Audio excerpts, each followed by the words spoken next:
Alrighty. It looks like we are alive.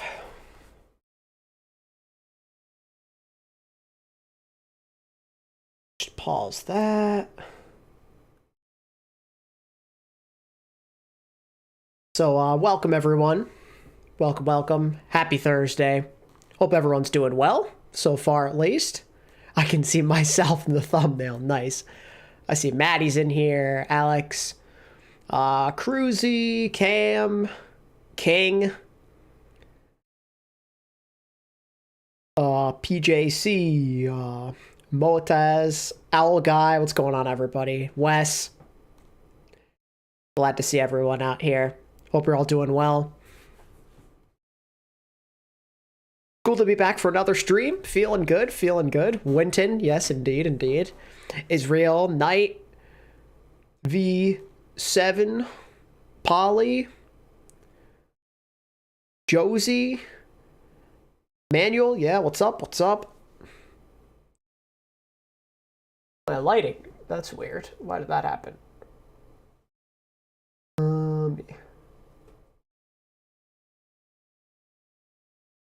That should be good. So yeah, we're gonna just have a little chill discussion today. Hopefully things don't get too crazy. The main goal is we're gonna talk about the Danteh stuff, the offseason in general, and also the drama that's been going on at the law firm. I honestly am really interested to hear your guys' opinions on it, so I definitely want to have some discussions with you guys in that regard. Kind of just waiting for chat to trickle in as usual before we get started. No looting, nothing for you yet. Gonna be weird to see Danteh not in an Outlaw shirt. Yeah, I feel that. It's hard to imagine him anywhere else. It's a long-time Houston fan. I'm happy he found a home. Yeah, me too. Hey, guy called Bash.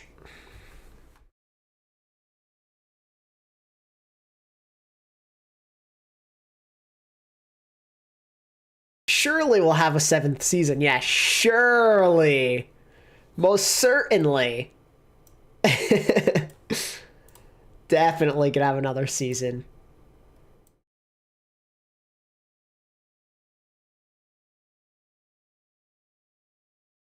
If he goes to the shock for the Shabeens, they're looking beastly. Yeah, for sure. You want happy to be happy? Fair. Yeah, I think it's more so he's just leaving shock for now. We don't know what's happening with him, Jimbo. The Houston Gladiators and the LA Outlaws. Yeah, seriously. Waiting for Dragon's roster. Might be a hot minute or two.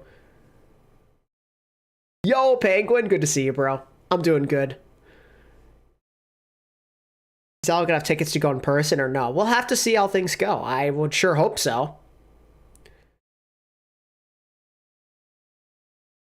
Please tell me Owl in China isn't over. I mean, not necessarily. I think that the teams are going to find a way to work it out, but viewership might go down in that region, I'd assume. What's up with Danteh? Saw him tweet about pros throwing games. I saw that too. I need my Florida homestand. Yeah, same. Has anything been going on with New York?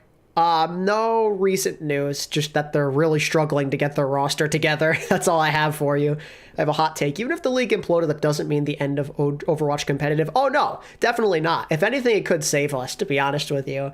A lot of people, I mean, I personally don't think this, but a lot of people think that OWL kind of killed the professional scene in a way, which is fair. Things haven't really been the same since we've moved into this system. Makes me wonder if China will be in the World Cup. Yeah, I wouldn't be surprised if they don't participate.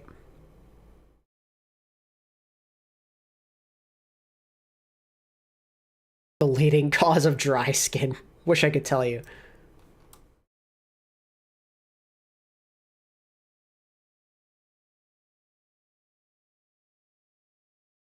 Okay, so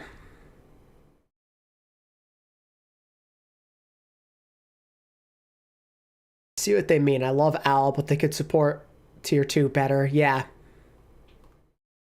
So, the big news, as you saw in the title, Danteh is officially a member of the LA Gladiators.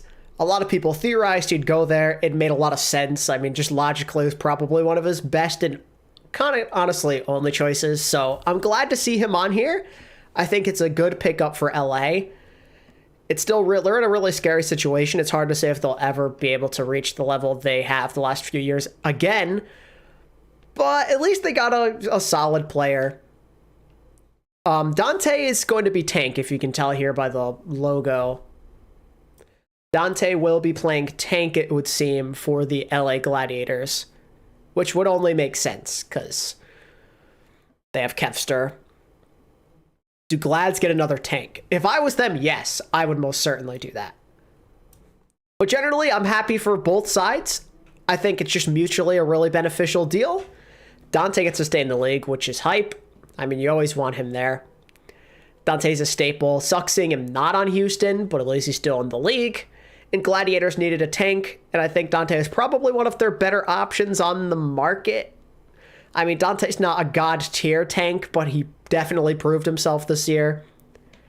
He showed that he can learn quickly, too, based off of what we saw in the playoffs. Did you watch what they posted? They said main tank specifically. Is that supposed to mean something? I'm not sure. I mean, maybe he is their only tank player. If they're saying he's their main tank, then yeah, I wouldn't be surprised. I didn't really have time. I was setting up stream.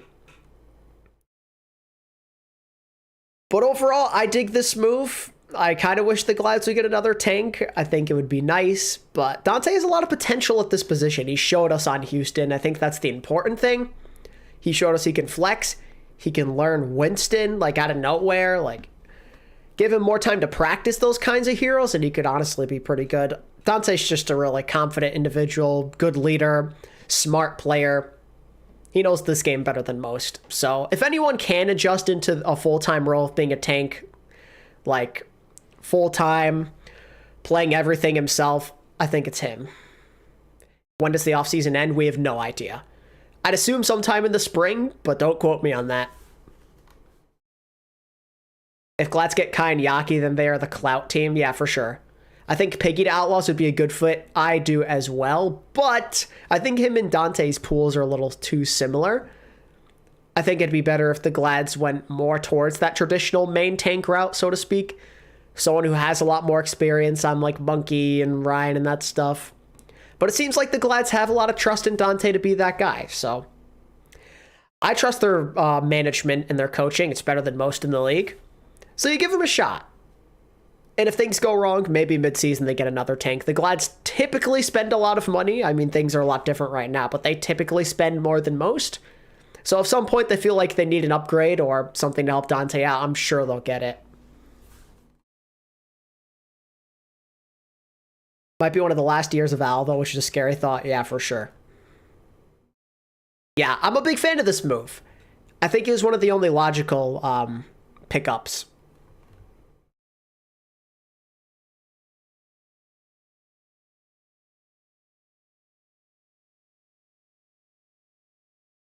Piggy to Outlaws would mean to be... I mean, Piggy and Fearless would work in unison, I think. I just came in to drop in and say hi. I'm going out with some friends. All right, Penguin. Sounds good, man. Always good to see you.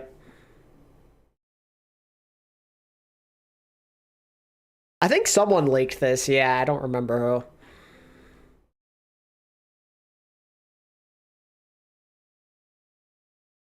Should have gone to Vegas. Yeah, I don't think so. I think the Glads will be top 10 this year. I think that's pretty fair to say. I mean, it's not like they're not talented. It's just they're not at that, you know, title contender level anymore, per se. I think this is a good fit, though. I appreciate this signing. I like it a lot. It's like a Reiner type of role, but a more experienced player. You know, he's like that, you know, a similar kind of guy, you know, American player, good communicator, good leader.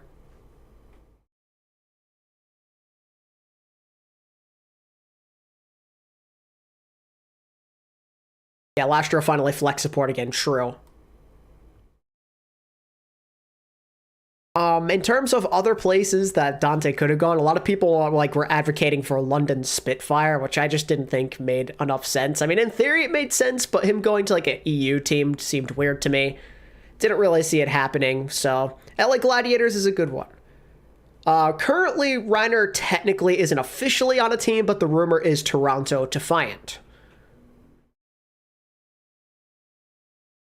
Yeah, Glads are almost a fully Western team now. Who is a bottom tier team that you could see being that random glow up team like the 2019 Valiant? Bottom tier. It's hard to say because I don't know all of the definitive bottom tier teams yet, when a lot of teams don't even have rosters. Like if we're talking like teams that we know are bottom right now, it's probably like Eternal and likely NYXL, and I don't really see either of them having a glow up season. Titans are a maybe, yeah. Titans have some talent. Really depends on what some of these teams look like on paper, as we don't know for a bunch of them yet still. Imagine getting replaced by an ex-DPS player as a main tank.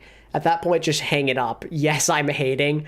Well, I don't really think it has to do with them wanting to replace Reiner. It's more so that Reiner wanted to leave, to be fair.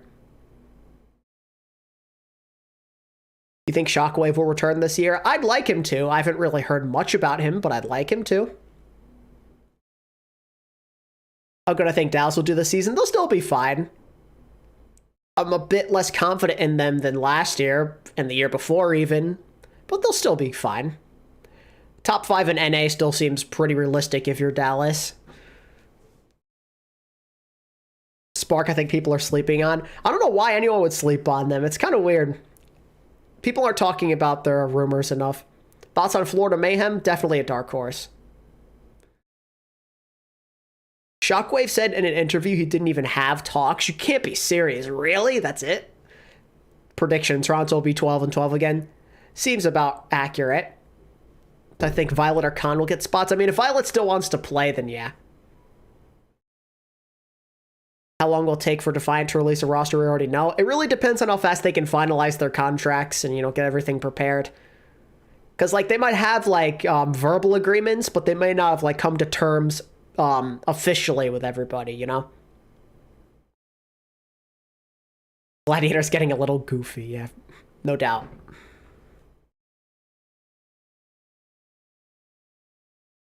Will the Chengdu zone return? No. From all accounts that I've heard, Chengdu are screwed. From what I have heard, Chengdu is going to probably be terrible. I heard they're doing very badly. A lot of the Chinese teams are, but them specifically are doing really badly. I mean, they already were last year. They already didn't have a lot of money to begin with, as we saw with their roster deconstruction, right as the season began this year, or last year, technically. But I think things only get worse from here, because Leave is supposed to be leaving. Jinmu, Monk apparently all going to the Spark, potentially. So I would not get my hopes up for Chengdu to be anything fun to watch. Maybe they could pick up some talented Chinese contenders players, because there are a bunch of them out there, but will it be enough to compete? I don't know, man. APAC in general seems pretty messy. This may be doomer to ask, but if OWL dies within the next year, where do you see yourself and your channel? I wouldn't say that's doomer. Honestly, with where we're at right now, it's kind of realistic, but honestly, I don't know. I really could not tell you. It really depends on how awful Overwatch competitively is if OWL ends up not being a thing anymore. How much investment will there be in tournaments? Will anybody care? Will anybody watch? That's the big deciding factor. If it really seems like there's no hope for the esports scene in general and viewership just completely dies, then I'll have to figure it out from there.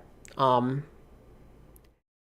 do want to make a traditional sports channel like NBA and NFL, I think, at some point, so maybe I'll try and pursue that, potentially. I don't really know. No, Valorant is not my thing, unfortunately. I don't really like it.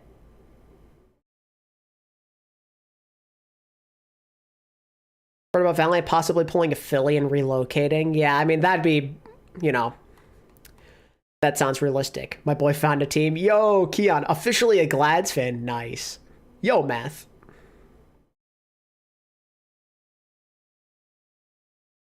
Do you think they'll merge conferences? Not this year, but I kind of wish they would. Yo, it's Brain. What's up, man? Will I make a video about all this stuff? Maybe. I mean, I already talked about the drama yesterday night. The Danteh thing, we'll see. I could make a standalone video. We'll see if anything comes out, as we're streaming today. Maybe I could do an off-season recap if anything else comes out, but it's looking like I may do a standalone on this because the off-season's so dry and boring right now and we need content. So maybe I'll talk about Danteh in an actual video. What team is the most entertaining to watch in your opinion? I think Florida are a really fun team to watch, or they were last year. Doing all right. Gladiators need to hire Kai and then get instant first place. I'd like to see them merge. It's the only way where everyone stands, truly. Yeah, I'd like that too. It's so hard. COVID really messed everything up. That's the big problem. COVID kind of ruined everything, and then instead of adapting afterwards, we kind of just stayed where we were. We should have made some sort of choice to change things, but I think we were scared at that point. Maybe still a little scared of COVID, which is understandable, but also scared to maybe upset viewers. I think people were getting too accustomed to having their APAC games and stuff. And I mean, it's great for viewership. It's great for those people who can watch their games during the day and even, early at night. But in return, it kind of screws up the general viewership.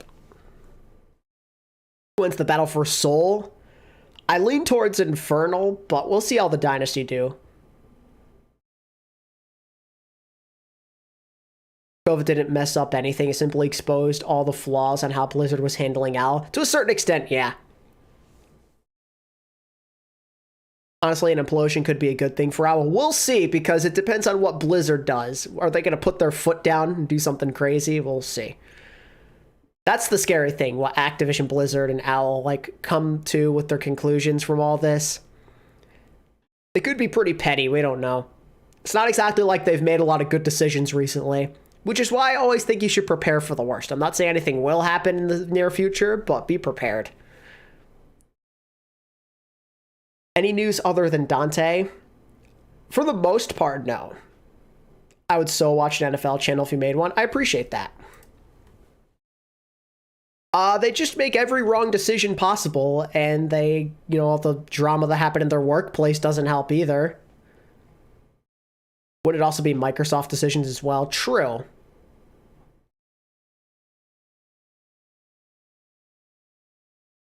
Why is Toronto not saying anything? Logistics. Maybe everything isn't official just yet. You probably, when the stuff was announced, it's probably all verbal agreements. The stuff takes time. Favorite traditional sport? Either basketball or American football.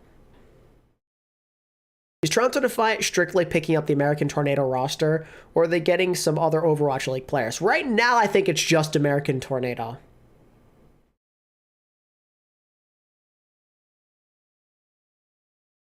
I'd watch your NFL videos even though I don't watch NFL. I appreciate that. I don't exactly know what would happen with this channel. I might make a separate channel in the near future just to experiment. Just to have that backup in place. Can promote it and everything. We'll see. Serbajed 2, I heard that's no longer true. Do you think Sparker will stay with London or get... I still think he's going back to London. Contenders is... No one watches Contenders. I don't want to be that guy, but if I made Contenders videos, not a lot of people would watch. I'm sure a lot of my loyal fans would watch, but outside that, oh god. People just don't care about it. It's just the hard truth. People do not care about Contenders. Which is why it's so difficult to even attempt to make content on such a thing. You feel me? Contenders' numbers are horrible.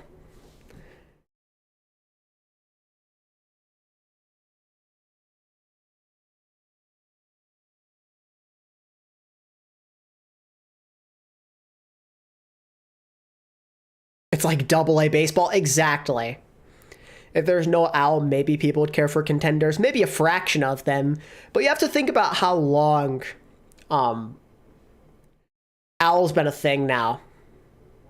Sorry I'm late, teacher. Won't happen again. You don't have to apologize. You have to think about how long OWL's been going on for now. Like, people are emotionally attached to it at this point. So if you suddenly take away their team, it's like, what do you even do? What's the point of even investing in, you know, enjoying Overwatch esports anymore?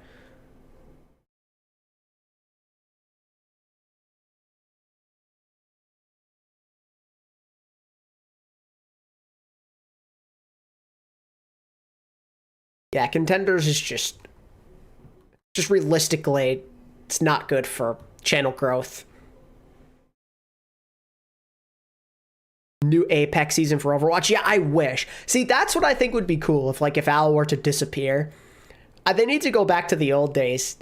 I'm not sure how many of you are like OG fans, but like when they used to do those monthly tournaments, you know, like, what are they called? Like the Carbon series, the Alienware, I think. Alienware monthly melee. Like, this stuff was hype. You had so many fun teams, you know, like Rogue and Selfless, Immortal, C9. It was hype. Make a Pokemon channel, perhaps.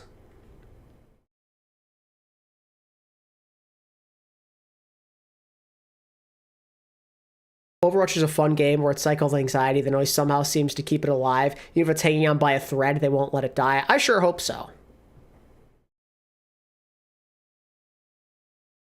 Peep J3's recent tweet. Oh, not that. God damn it. J3.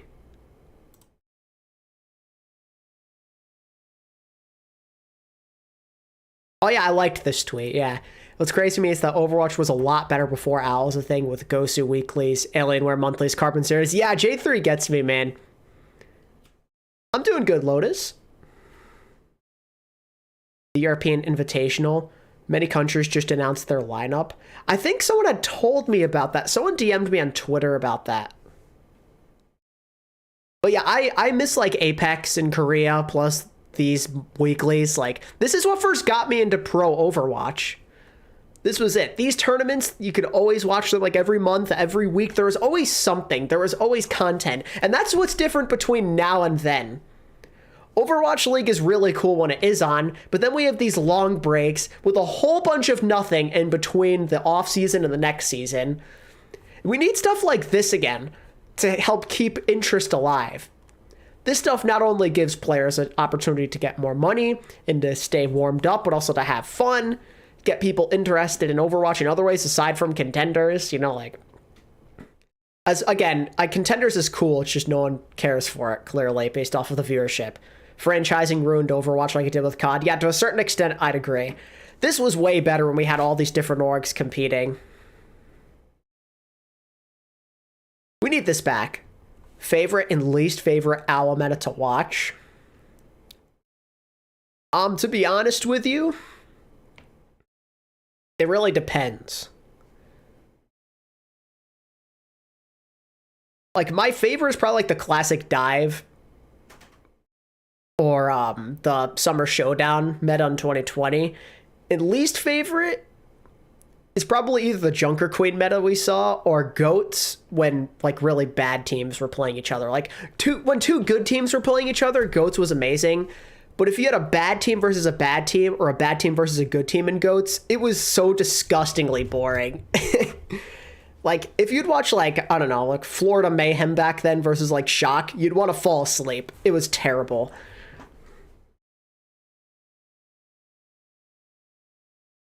Say OWL dies this year. Who are the top 3 best OWL players ever? Oh, jeez. That's a hard question to answer. I think bare minimum, you gotta have like Prophet and then like at least one Shock player in there, maybe even 2 Shock players based off of how much they've won. No specific order, by the way, that's just what I'd say. GOATs for a casual tanker healer players was peak Overwatch. I have a hot take. I find watching GOATs in general more fun to watch than to watch Double Shield.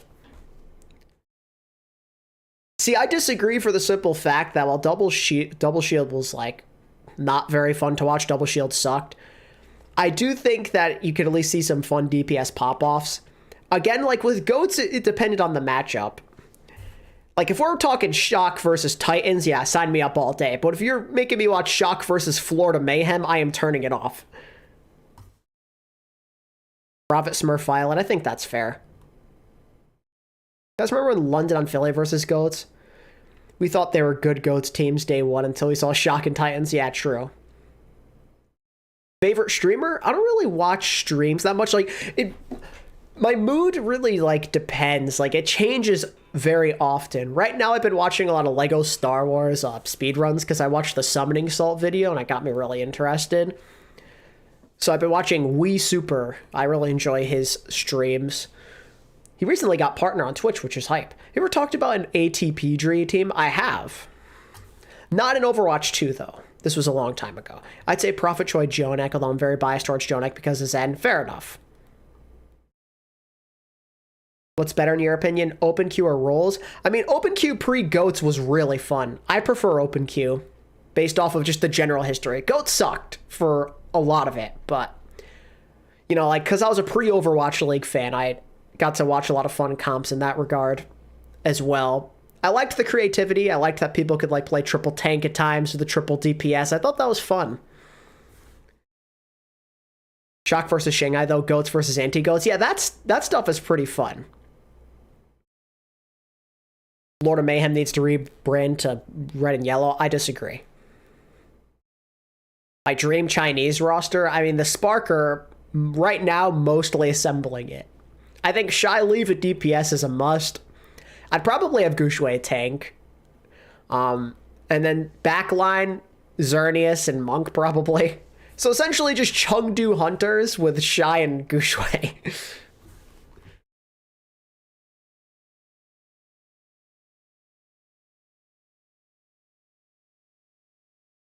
Still not a fan of Philly's rebrand. Yeah, I think a lot of people aren't. Are into cars at all? Not really. Can you update us on any new acquisitions? Danteh went to LA Gladiators, as you probably saw in the title, but that's the only real news I have for you, unfortunately. I mean, then Prophet re-signed with Seoul Dynasty the other day, but I made a video about that earlier in the week. Sparker going for Lanks over Xerneas. Yeah, I heard about that. Best meta was Summer Showdown 2020. Yeah, that was fun.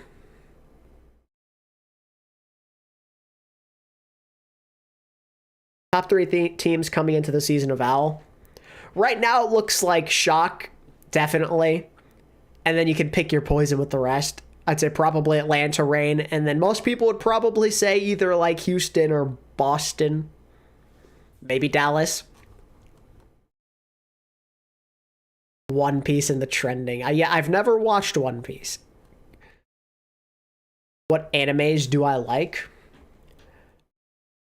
I like a lot of action animes, you know, like a lot of the typical ones, very basic ones like Dragon Ball, Bleach, My Hero, you know, things along those lines I always enjoy. Yu Yu Hakusho.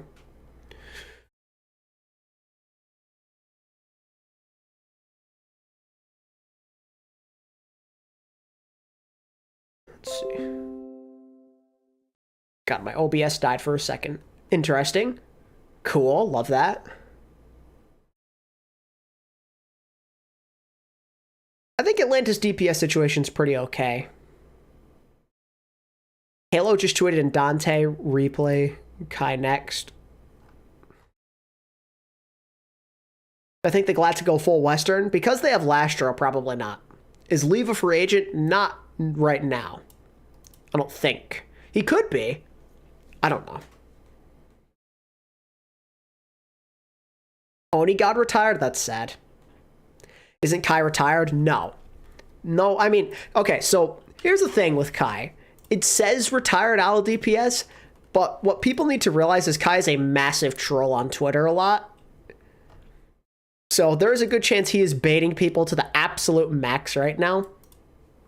So I wouldn't take anything seriously unless he officially states that he's retiring. Kai enjoys a little bit of tomfoolery on the internet. What's the chance Boston still throws this year? I think they're going to be fine, to be honest with you. I did hear that owl guy. I don't know if it's just me, but dropping audio. If that's happening, refresh. If you refresh stream, it'll be better. Sometimes it happens when my OBS, like, just explodes for no reason. I don't know. It's weird.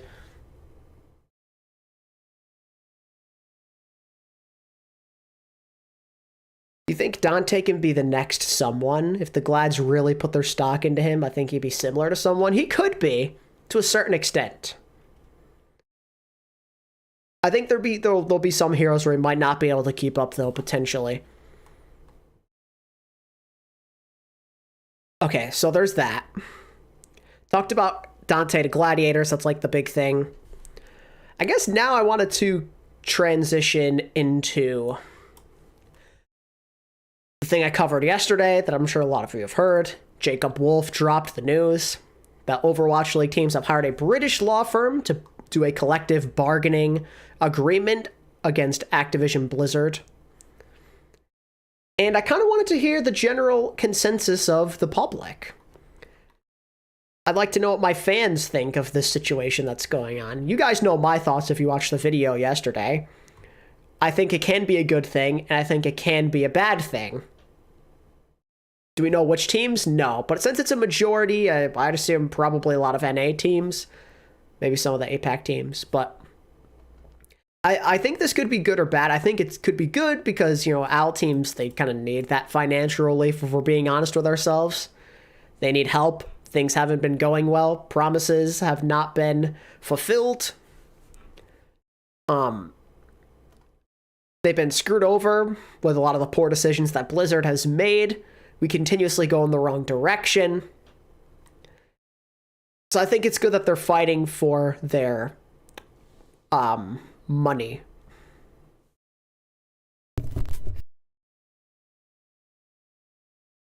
I'm cutting out. I recommend refreshing the stream.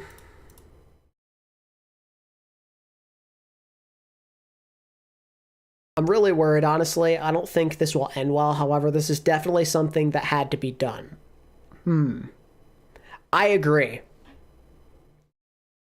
I think this most certainly is something that needed to happen. It's been a growing frustration for the better part of 3 years now. Well, I guess I should say the worst part, because these frustrations are even happening to begin with.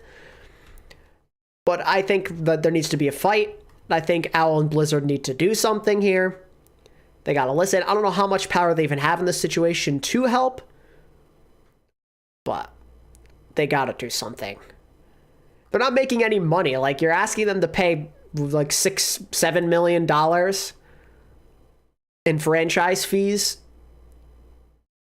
and they're not making any money. They're promised that this league was going to thrive. It was going to be a meteoric rise to success, and it just hasn't. The first 2 years were pretty good, and then after that, you know, COVID hit.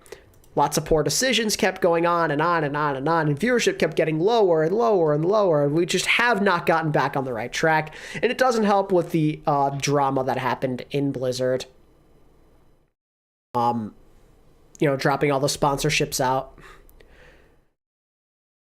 Blizzard lowered the slot price to 16 million, and they still, yeah. The slot, I mean, that's the thing. Like, it cost so much money to invest in this league and to be a part of it when it was such a risky investment to begin with. And a lot of this has just been Blizzard's fault. It's just tough. Like, yeah, they could pause the payments. I think teams deserve some help. They're literally operating at a loss like every single year. Like, even some of the biggest teams are operating at a loss. Actually, I'm going to assume that every team is operating at a loss, if not like 90% of them. Overwatch League just isn't profitable in its current state. Like, I mean, you're spending $1 million alone every year just to, you know, operate your franchise, to help out your players, give them a facility, sign them to contracts.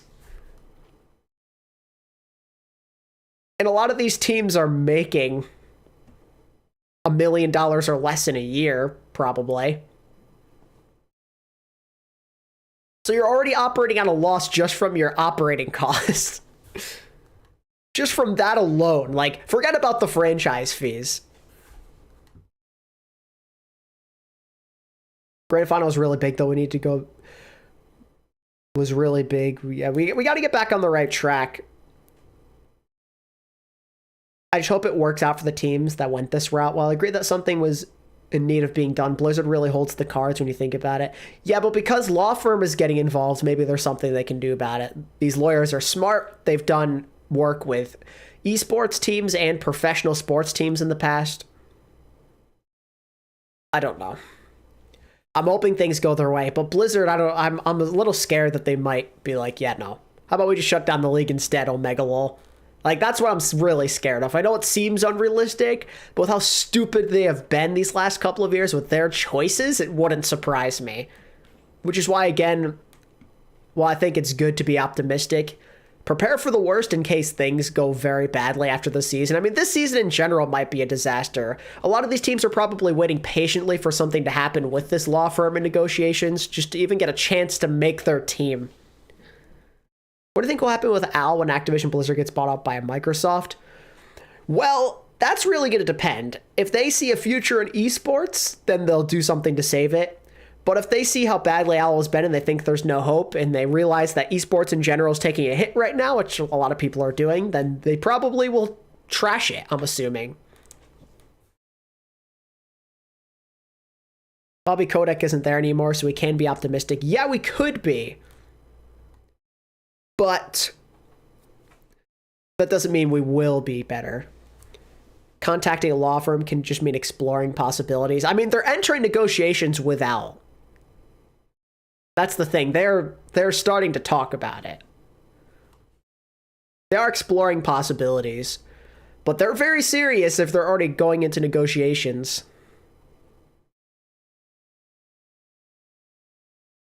Microsoft is very pro esports, though. But right now, we're supposedly entering a esports winter, which could change their minds. Esports winter. That's like it's important to note what's going on in general with esports right now. Investments and layoffs, like all that stuff is not looking too hot. Revenue and advertising keep shrinking. Everyone in esports is in a hard spot. So that could play a factor into this, regardless of OWL's performance. You gotta look at the big picture. Yeah, the NetEast thing makes things worse as well. Owners now have quarterly meetings, so they have always been talking. Yes, that is true. But if they're hiring a law firm, clearly that means Blizzard isn't listening. Who do you think is the face of OWL at this moment in time? Proper for sure.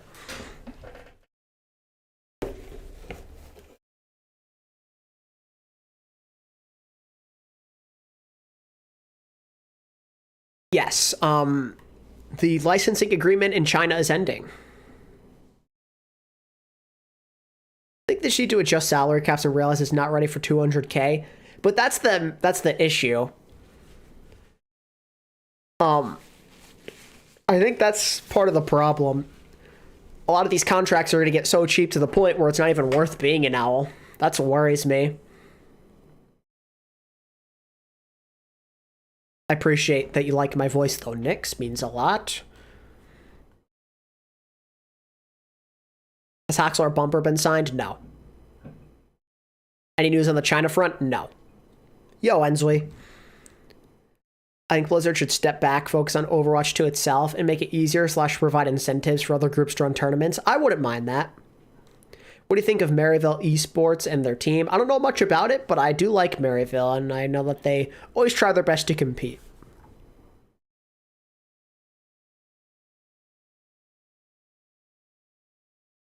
I'm just hoping that this goes well. These talks go somewhat well, and they don't just stall out like they do in their quarterly meetings. There's got to be better communication. There has to be some sort of help to even like have a glimpse of positivity. I think it's important that we get something done. Supposedly there's a Chinese team that's leaving out. I've heard differently. I've heard right now that no one's necessarily leaving, but I think that could become a possibility, I guess. I think it was Halo that said something along those lines. There's only a few teams going to join us here. I was lucky enough to find a home on one of them. Okay, so Danteh saying it was hard to find a team this year. Sucks. I think OWL disband. I think it very well could in the future.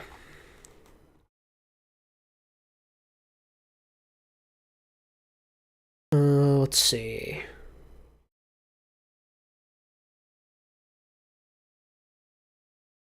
As it stands, APAC is currently unchanged from last year and isn't expected to change.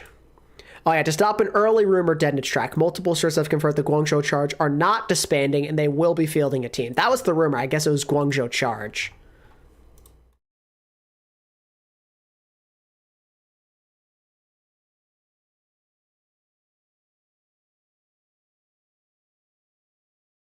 Any news on the Philly conversion? I don't know how that's going to work. I'm assuming that you'll keep your Philly skins, if that's what you mean. I don't think they'd get rid of them. What will I even do if OWL disbands? I don't know. It's a good question. Yeah, same math. That's part of the problem. There's just nothing to do when we hit the off season.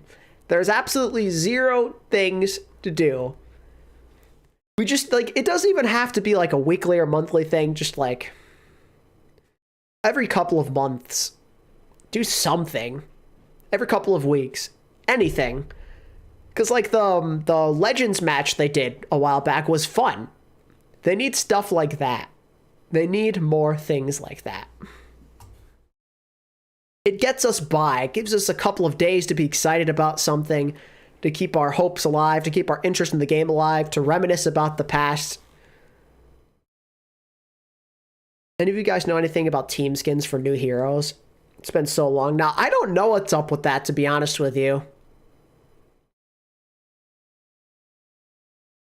All-Star game, West versus East. I'll take anything at this point, man. It's just always so quiet. I mean, this season in particular has been the most brutal by far. Obviously, there's very specific reasons for it when looking at stuff like this. But it has been insanely quiet. Like those first, I think maybe like that first month or so of free agency was pretty fun. But after that, it just died. It died so hard because no one can do anything. When literally like an entire region is screwed over and they don't know what to do, what can you expect? There's the European Invitational for my fellow Europeans, which is fun. I think that's a good thing. I got the gray and white OWL skins for Kiriko, but no team skins. Yeah, it's weird.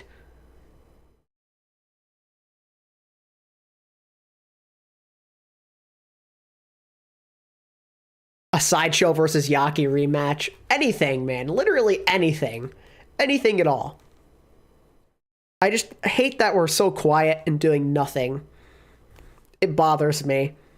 I'm like sitting here twiddling my thumbs like, yeah, there's certain ideas I want to pursue with my content. Like I've been doing, you know, lots of like one-off stuff, top 10s, looking back at the past, all those things, but you can only do so much of those things in a row. You want to have some current day stuff thrown in there too, and I have nothing to give. It just sucks. Hot take, OWL started going down when Monte Cristo left. I think in general just started going down in 2020. He looks better in purple anyway. Glad at least someone thinks so.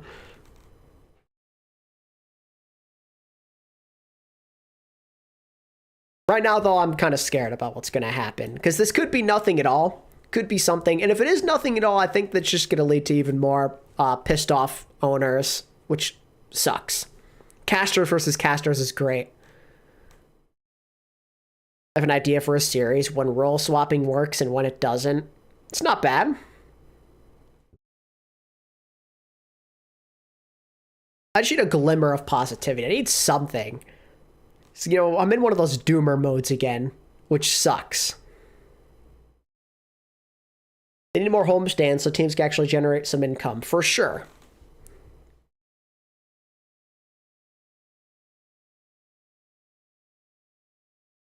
What about doing a fans match type of thing? You mean like just like playing with fans? I have. Imagine out with no Uber. If that happens, I'll cry. I mean, it very well could because he's a free agent. If Uber leaves us, that is just devastating.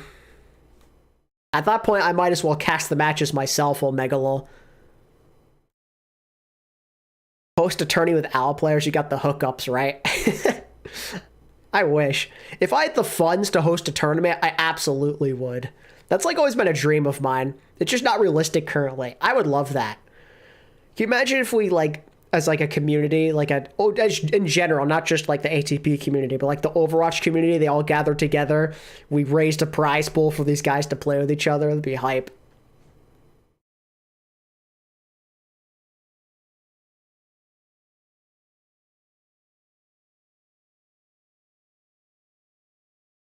ATP League has a nice ring to it. Like, genuinely though, if we lose Uber, at that point I'm literally just gonna start doing like watch parties every week, even if I'm not freaking allowed to. I'm gonna do like the scuffed watch parties where you just see like the score on the top, and then I'll just commentate the game myself. The biggest problem was a franchise league straight out of the gate. Yeah, I mean, I think on paper it was really cool, and if executed, could have been really successful. But that's not what happened.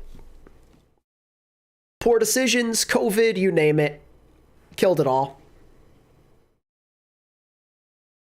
Is ATP, or is Danteh the only signing news you've gone through so far? Well, Dante's the only signing news I have today, actually.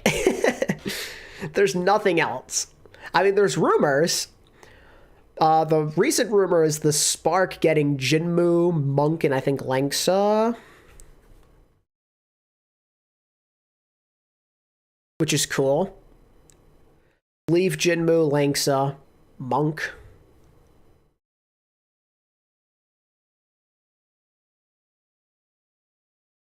Where was it? My follower, or following rather. You said it somewhere. There it is. Function Spark predicted roster.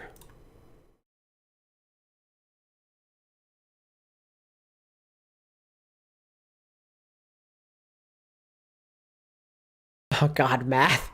Yes, doggo indeed. The biggest problem was if we wait. No, I feel like we should do more all-stars. What are some of the deals you would absolutely love to see happen in OWL? I don't know if I have any in specific. I mean, we're gonna see what's his name? Heesung and Proper this year, which I'm excited for. I'm also excited to see a lot of those American Tornado guys together again. That's fun.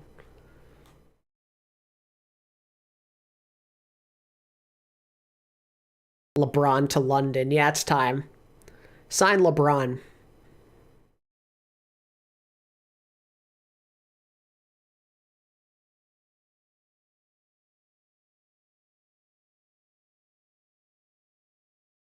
Cart dealers. Card dealers, gotcha. The Spark thing, though, is pretty interesting. I think this roster is pretty cool. It's nothing out of this world amazing, but it'll be one of the best in APAC. Their DPS are looking nice. Shy Leave is insane on paper. Jinmu provides more coverage. Gushue had a good end of year last year. You know, Monk is solid. Lynx is just okay, I guess. But on a better team, maybe he'll be okay. Yo, Lunar.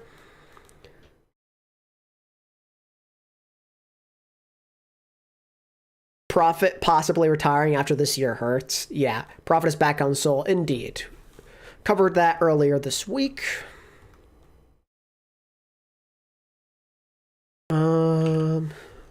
Reddit.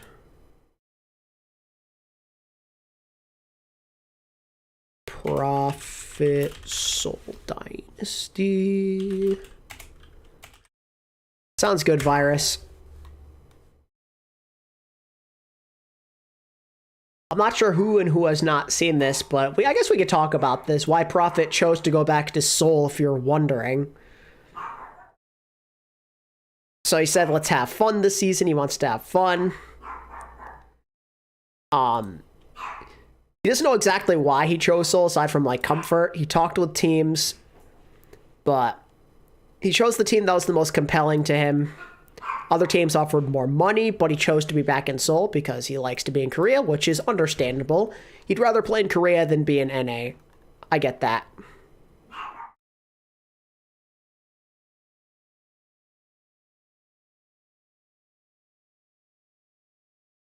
I just want to see Choi Se-won go nuts on a good team. Same. Where do you think the Titans will finish in the standings? Probably bottom 4 or 5.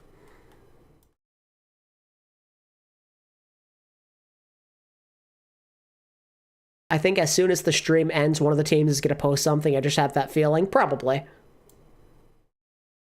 Which team do you like more this year? The Shock or Boston?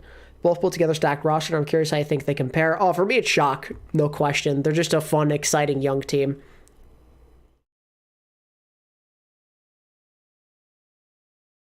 I think LA and Toronto would be pretty close. Okay, so as I was saying with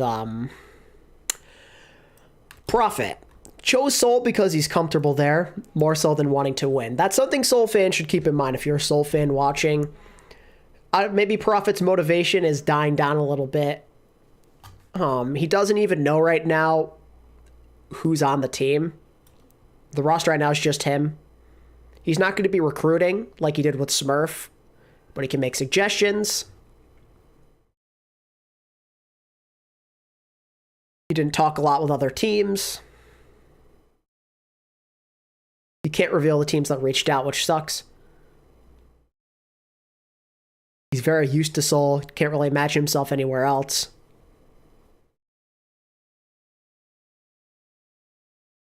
And then he goes on to say, you know, as we all know, Al's situation isn't great.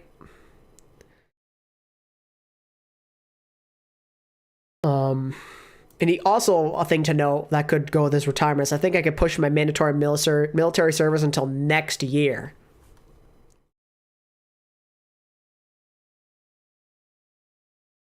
So there's a good chance maybe after this year, Prophet's gone.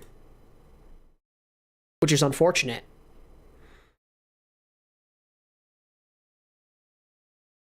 Although he does say, I think I might be in Seoul next year, to be fair.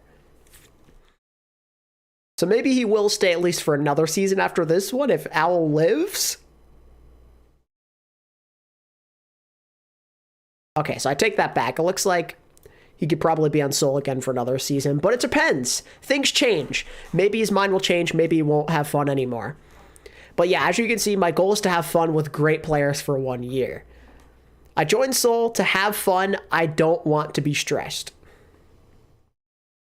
So to say Prophet is going for a championship would be a complete and utter lie. It doesn't seem like he cares that much right now. He wants to enjoy himself, which I can't blame him for. He's been trying to win over and over again for years. There's a lot of pressure on him throughout the years to always be one of the best. He just wants to chill. If I'm being honest, I thought I'd be in NA too. I guess things change. Went back to Seoul, accepted less money. That was that. What's also worth noting is he doesn't really find the game that fun right now, outside of pro play. I mean, he said, if I was a pro, I wouldn't be playing this game. It is that bad. So there's kind of an indicator of where his mindset is at. Not too good.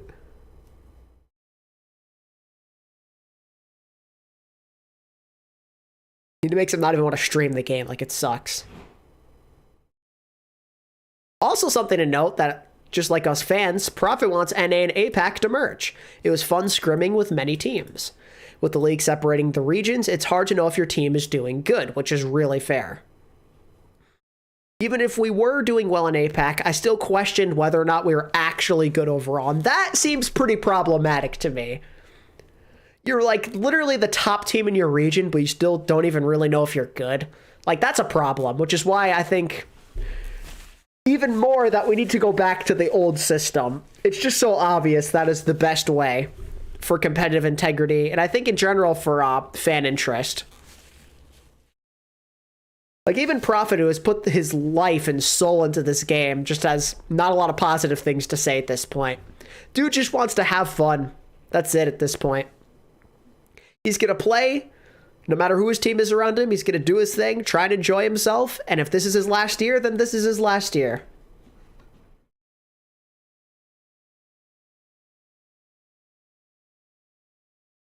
I mean, I don't mind playing Overwatch casually. You know, I play with some friends from time to time.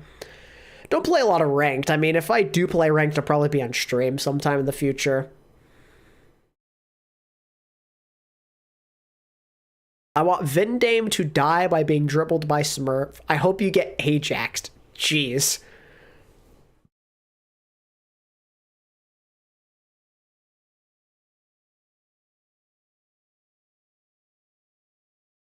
Also, it's worth noting that even though Prophet is so cool and calm under pressure usually, there's a lot of pressure in being on a team with a great roster. I felt like when I was on London. So that's the kind of expectations and, you know, pressure he was feeling on Seoul last year. Like, wow.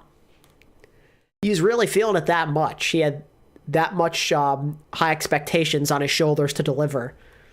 So after a season like that, probably being so exhausted since, or like the most exhausted he's been since the first season, maybe arguably, he probably just wants to take a step back and chill a bit more.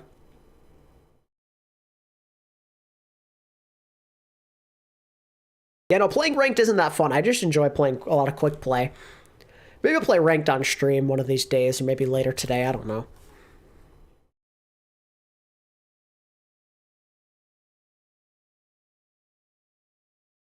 Is Toronto ever going to do something during the offseason? I'm sure they will eventually.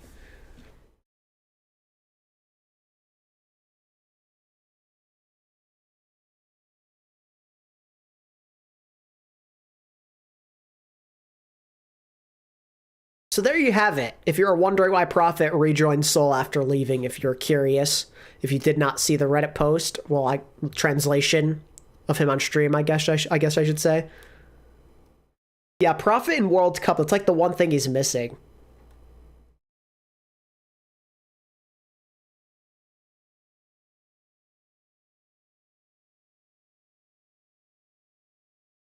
Which retired OWL player do you want to come back? Oh, it's agility's easily for me. He's my favorite player of all time.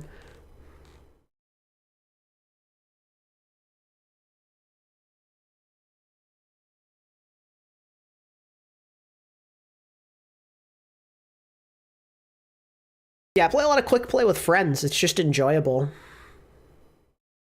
I mean, if you play the game casually, it's so much less stressful and frustrating. And it still is frustrating to a certain extent, but if you're just messing around having a good time, you just enjoy the game more for what it is. It feels more like the old days to me, you know, when I just relax and play quick play. It reminds me of when Overwatch was like first coming out in a way. Like, not as fun, but like the same type of vibes.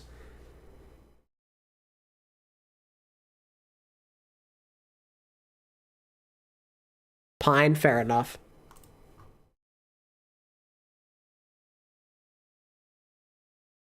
And YXL about to be the most fun team to watch for the wrong reasons. Yeah, true.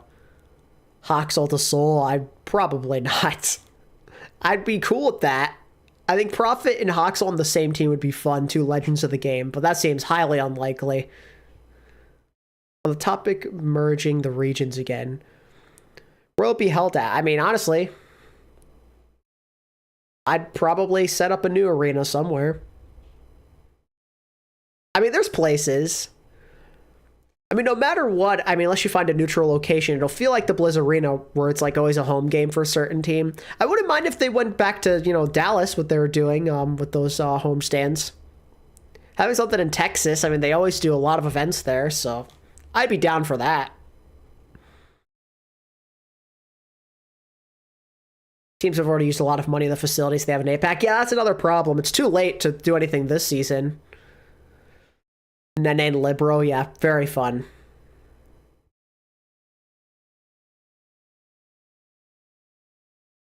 Violet to Soul, I'd be down for that. That's if Violet decides to continue playing. We don't really know what his future is. And YXL signs Hoxel, Bumper, Slime, and marginalized gender players. Good luck to them. Infernal gone pretty quiet. Yeah, I mean, they're probably in the same boat as a lot of APAC teams where they're trying to figure out what the heck they should do. The rumors they're getting Mag at tank at the very minimum. It's unfortunate they couldn't snag Twilight, as he went to Boston. But if you can at least get Mag, it's not the worst. Best duo, COVID and Owl destruction.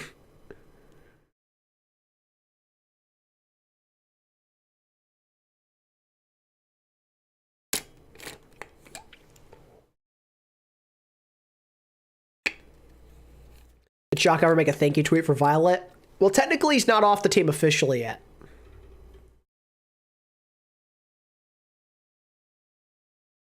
At least I don't think. He should still be there, yeah. So, nothing's official yet. What I think about Eternal? I think they're probably going to be bad. I like their coaching, and I also like that they have synergy, but that can only take you so far when the talent difference is pretty apparent. Yeah, they announced their roster without him.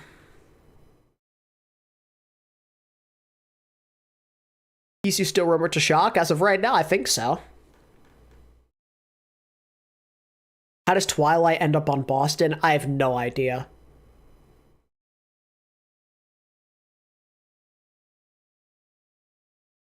Got hired for a position while on the ATP stream? That's awesome. Congrats.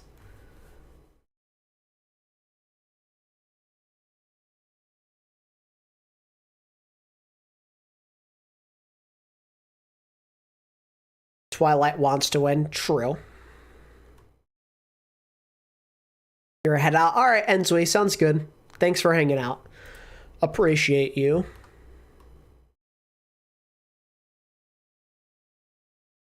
Big fan of you. Thanks for all the hard work. Just appreciate you putting in the grind. Keep it up. Thank you, Jonathan. That means a lot. Yeah, it's almost like it was destiny.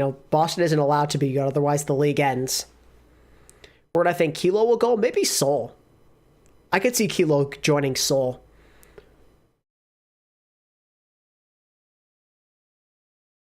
I could see a world where the grand finals will be Boston. Can't believe I'm saying that in Atlanta. Yeah, true.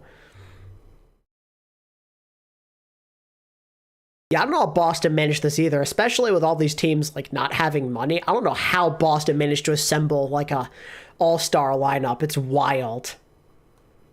But then again, they probably just have money in the bank because they've never spent any money ever up until this season. You feel me? They've always been the budget ballers. Any good contenders teams that fit Seoul? I think it's Sin Priza Gaming. They have 2U. I think 2U going back to Seoul would be pretty sick. Top Dragon is a good player. Sanguinar's cool. I don't know why. I could definitely see Seoul getting some guys from here. I think a 2U Seoul reunion makes sense. Although from what I've heard, 2U hasn't gotten any sort of like opportunity so far.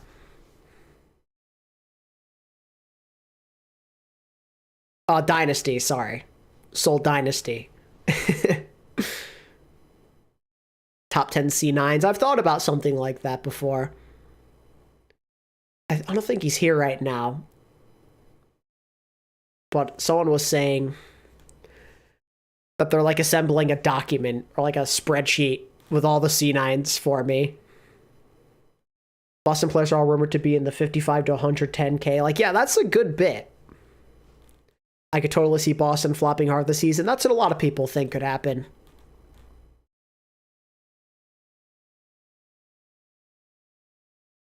Oh yeah, that's true. They do, their owner is the owner of the Patriots. That's true.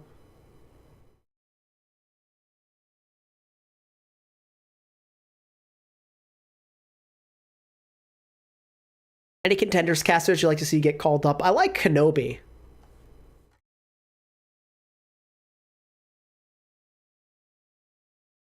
Boston DPS line is a powder keg. Imagine if Boston got Profit and not Decay. I wish.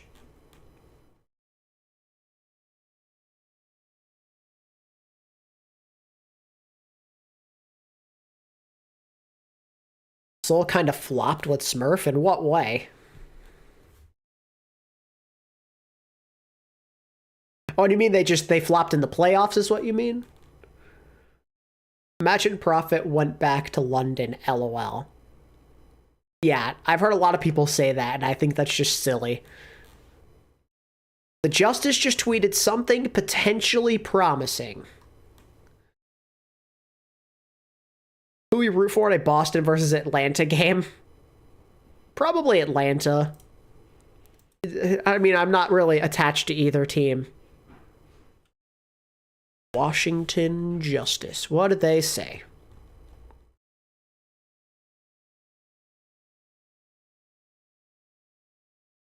Oh. The 2023 Pro Collection dropping tomorrow. I think that might just be merch.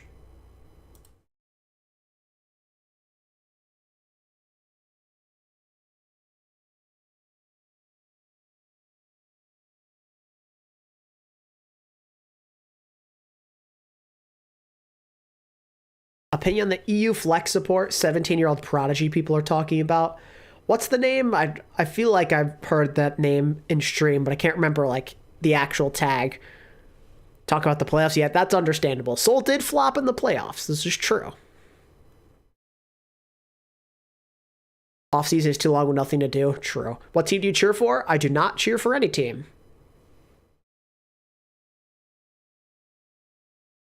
Fate? His name is Fate? Question mark?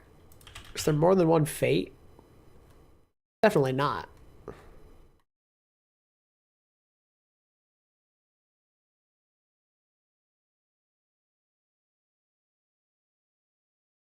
I asked the pro player known as Pro Collection. True, true.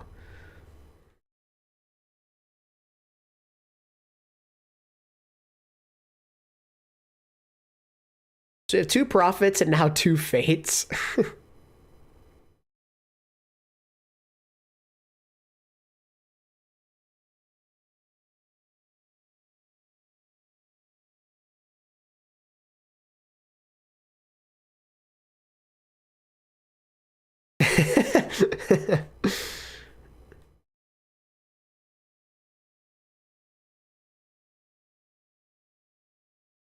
Who's the next player to get a second player name? That's a great question. I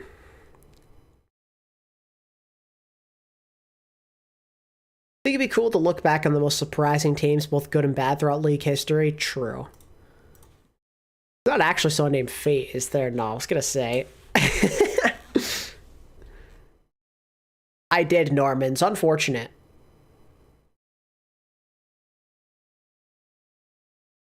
Rumors. Go back to that, I guess. Rumored that J-Mac might be the coach of the Justice, which is... or assistant coach of the Justice, I should say. Not head coach, obviously. They've Get Amazed. J-Mac back with Get Amazed, huh? The crew is back. I still wonder about the Ziyaki to Glads thing.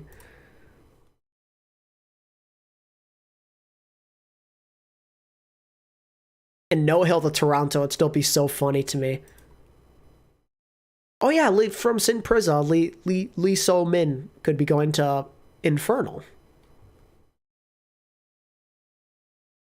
Danteh to Gladiators? Yes, Danteh to Gladiators.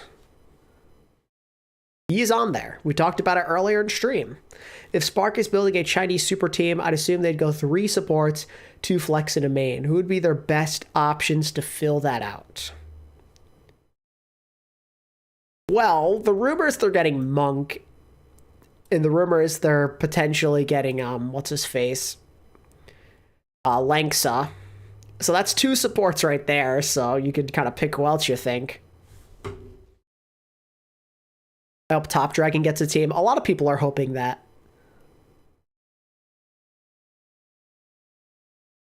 Bebe, just throw Bebe in there. Yeah, totally.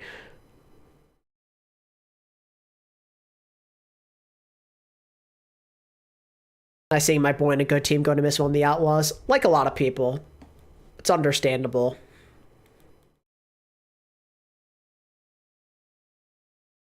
Top Dragon to Shanghai. Yes, it's time. Yeah, no, hunters are set to die. Like, not like literally, but their roster is going to be very different. They just don't have any money, mostly because their parent company just has nothing, and China, the situation over there sucks. So it's like a double whammy of no money for Chengdu. Huya Inc. is just not doing well. At least they were the last time I checked. Have I done a 1-year wonder video before? I've thought about it. It is something I'd like to do at some point. Imagine if there was an OWL draft like the NFL. I wish. I made a video on that actually before. It was fun. Couldn't think of any support, so I just went with a random player. Nice.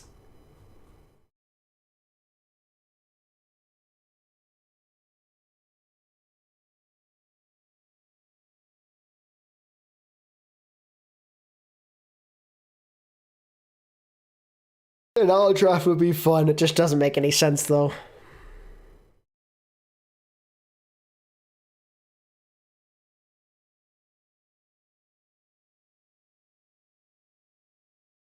Isn't even a leak. Oh god.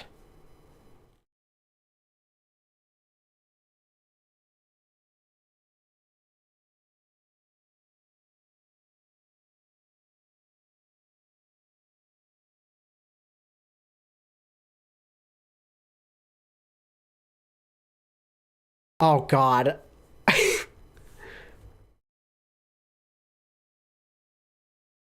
That's what they're going for? Jeez. Wikipedia recorded this as fast as possible.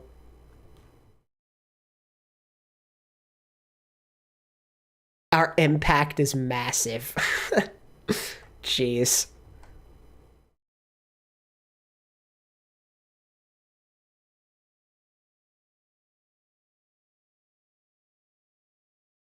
Atlanta just tweeted. I'm assuming it's nothing interesting.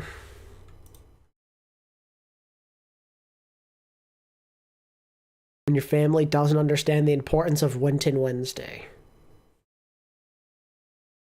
That was yesterday. Where is it?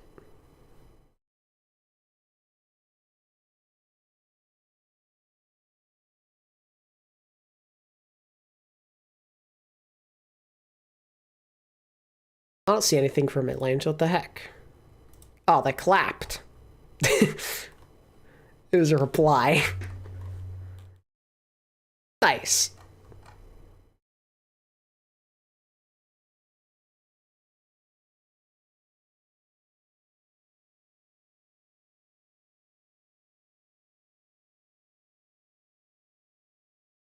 Overwatch crossover with Fortnite. Lol.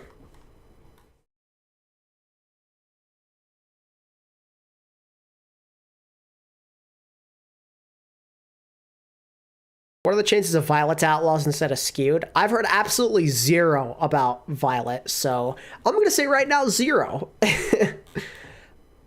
I've heard nothing about him. Anything happened while I was gone? Not really.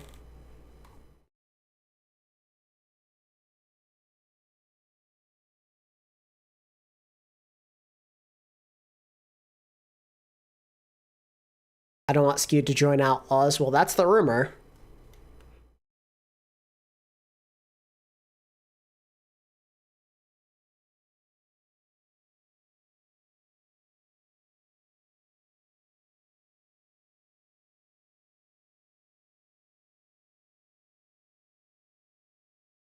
I think the Titans will sign another player at some point down the line, yeah.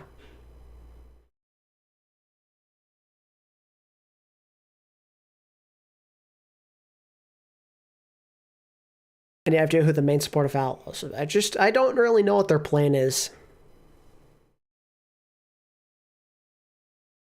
Off the top of my head, who are the top 3 remaining free agents?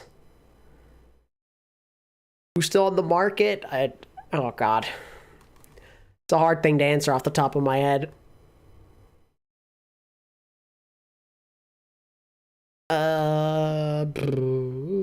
I mean, Smurf got picked up. No, Prophet's back on Soul.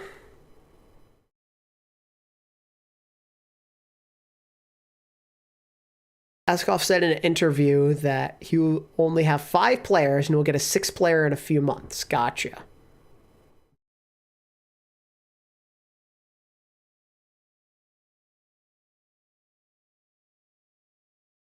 Top 10 players that never made it to OWL? Maybe.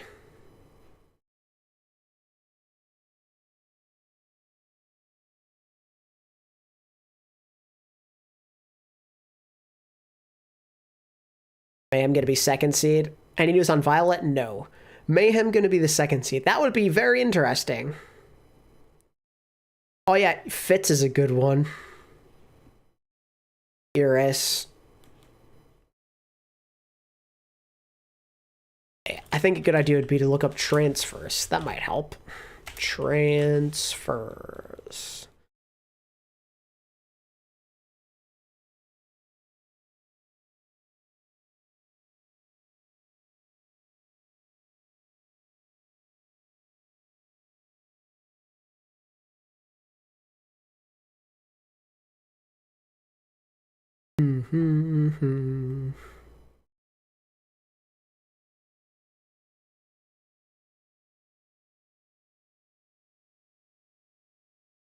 I think Skewed is a pretty good free agent. Fitz is a good free agent.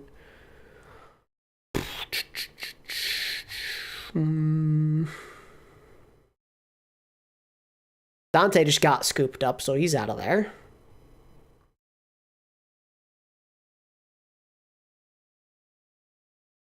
Any leak/news on Shock getting more players? The only thing I have for you is Hisu is potentially going there.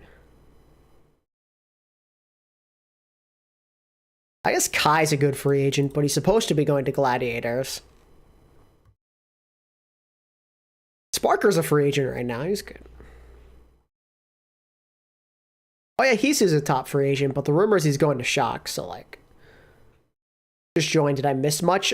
We talked about Danteh to the Gladiators. We talked about why Prophet came back to Seoul Dynasty. And we talked about more about the law firm stuff going on with Al. Some World Cup videos, maybe in the future. Oh, yeah, a lot of O2 players. I wasn't even thinking about Contenders players. True.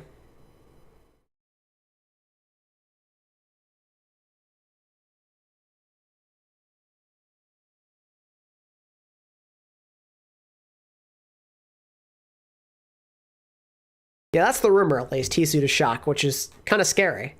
Hisu on a really good team horrifies me. Would it be optimal for Glads to sign another tank? Optimal, yes, but it seems like Danteh is what they're rolling with. Space to London. I don't think that makes any sense. What Apex team did Hisu play for? Oh, jeez. I don't know. Hisu played in Apex? I was not aware. I know he played on Runaway, but like... Oh no, never played in Apex. Runaway was Contenders. Yeah, no, he did not play in Apex. That's what I thought. I was like, Apex? Hold on. Are we sure Danteh will play tank? Yes. I'm very sure, because they not only said it in their video, but on the graphic it shows he's a tank, so... He's playing tank, it's confirmed.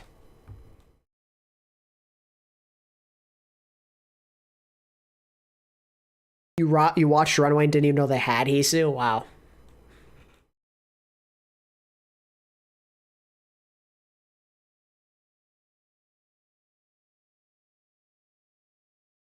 Yeah, it was weird. Space got caught sending some not so good pictures.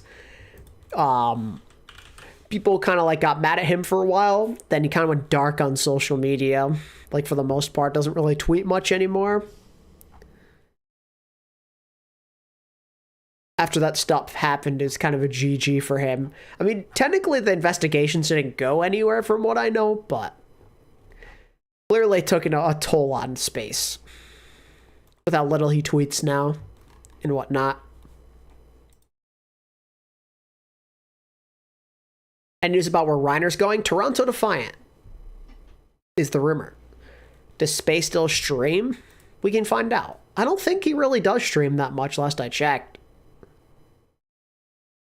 He streamed last... Oh, no, he streamed last month. Okay, so it seems like from time to time he still streams. He streamed a bit last month. First stream back.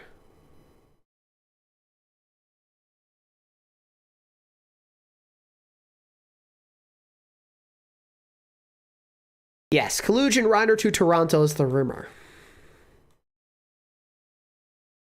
Justice news. What I heard is J-Mac's going to become a potential coach. And then I heard Ben Best might be their tank. Ben Best FD God? Yeah, this was the rumor. I don't remember what else. A lot of stuff got shut down. Iris and Fitz got shut down. alexyOWL, I don't know. Vestola could be going there, I guess. Any Spark news? I'm a struggling NYXL fan. Please tell me you have something good. I have absolutely nothing for you. If anything, I would only have bad news for you. I don't know if alexyOWL will necessarily go to Justice. I hope he does. That'd be give them something. Spark news, the rumor is Leave, Jinmu, Monk, and their coach RUI, formerly of Chengdu, and Langsa are going to Spark. That's the rumor. What do you think about the Glads versus Outlaws rivalry this year, since Glads took Danteh and last year while Houston took Happy Shoe? Yeah, I mean, it's cool.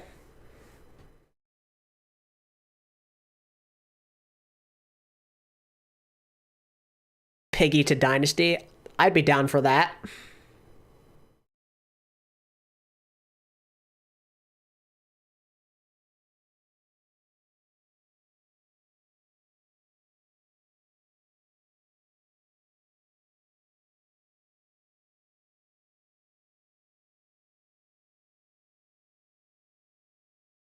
Yeah, I don't think the Justice will be anything special. They'll probably be one of the bottom teams on paper. At least in NA.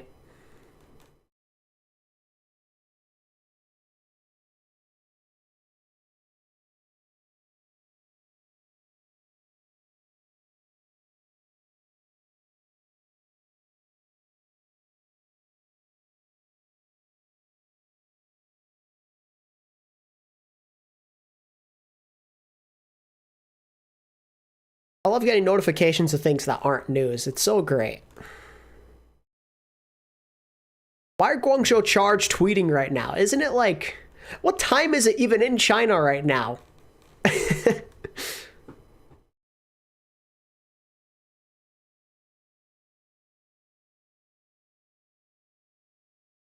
Any Soul Infernal news? The only thing I've heard some traction with is Mag to Infernal. It is 5 a.m. there. Why the heck are they tweeting? Where's the best destination or most likely destination for Junbin? And all things I've heard is shock. Quick question. Who do you think is taking the Super Bowl this year?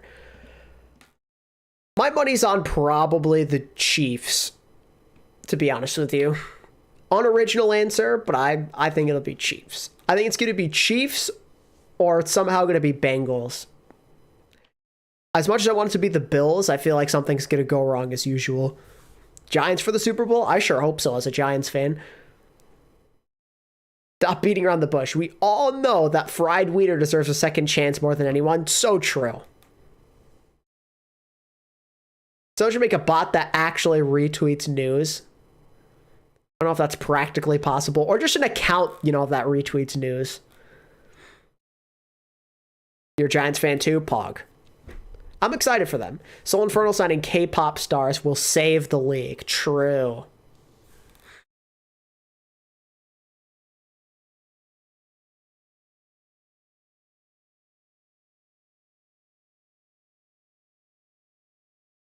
Yeah, Discord bot's a little different, though.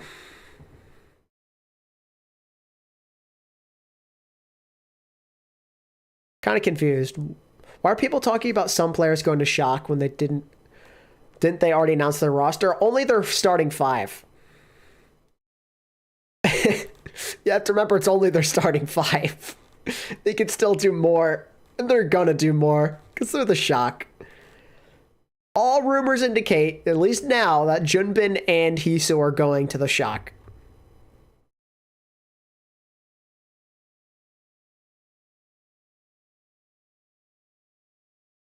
Where do you think Seeker could go?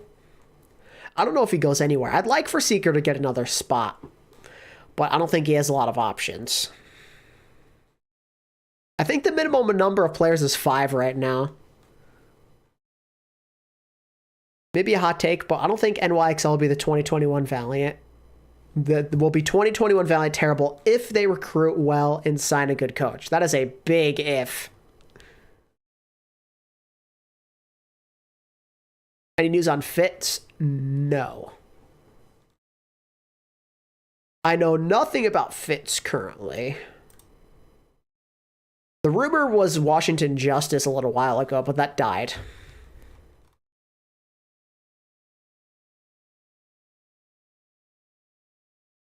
I just want to make sure.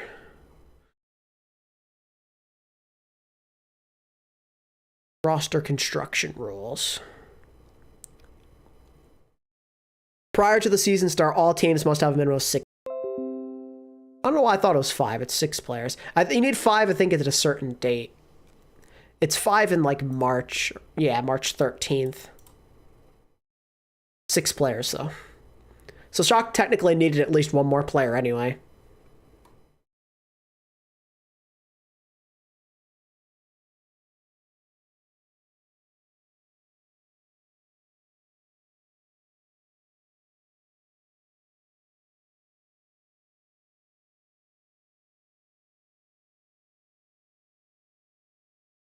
That's a lot of people think will happen with Boston.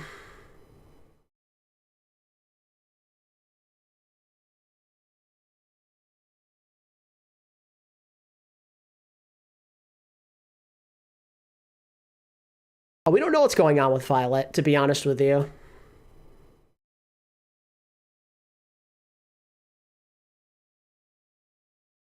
I think Shock will probably be the best team in the league. If not, like, top 3.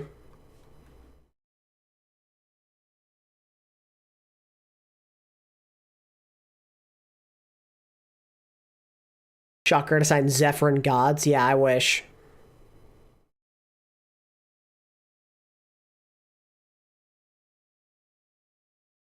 From this past season, who is the rookie you were the most disappointed with? Seems like there were a lot of good rookies this year. There were a lot of good rookies this year. And most of them, I'd say, were fairly impressive. I'm trying to think off the top of my head who was bad. That was a rookie.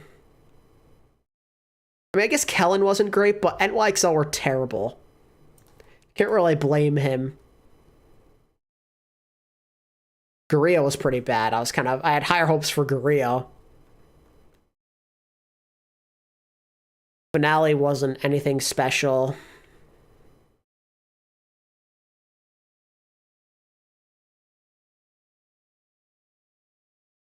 It's really hard to judge Kellen. I don't think he was great. I definitely noticed mistakes in his gameplay. But at the same time, statistically, like, if you, like, average everything out and put everyone on an even playing field, statistically, he was pretty good. It's just hard to say. He was put in a really trash environment with no real help as the only tank player on his team. Like, what is he supposed to do? And the same thing with False. I think False was put in a horrible situation as the only tank for a while. Oh yeah, some of the, I mean, I thought at least, I didn't expect all the Valiant DPS to be good. I was kind of hoping more out of innovation.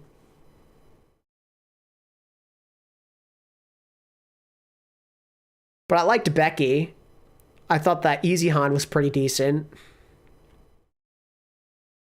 What team do you think won't do well in 2023, brothers, dude? I mean, right now, Eternal and NYXL and Valiant are probably like my bottom three. Unique was not good, true, and he was pretty okay in contenders. I mean, Sashin wasn't a rookie, though. Psycho was trash. He was so bad. Yikes. Psycho has been doing a lot better since he left Titans, though, in his defense. Bold to assume Valiant even exists next season. True. Yeah, Sashin actually has been in the league for quite some time. Sashin played for the Spark for a couple of years. He was actually there back in 2019, believe it or not. He's a veteran.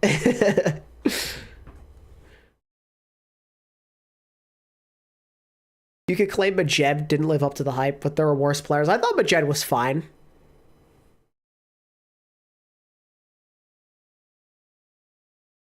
Oh, now I'm gonna... Oh, I see what you're asking.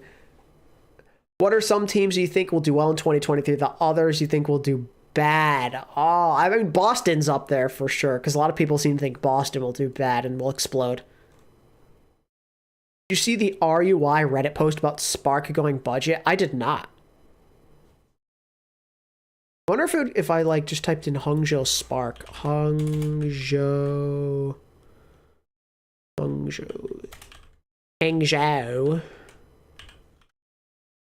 Spark.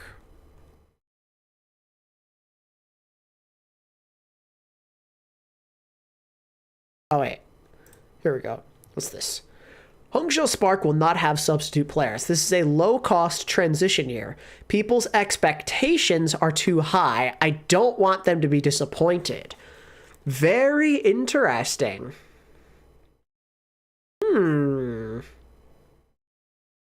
Spark are usually a team that do have money, but because of the China situation, it makes sense. So maybe we shouldn't get too excited about Spark.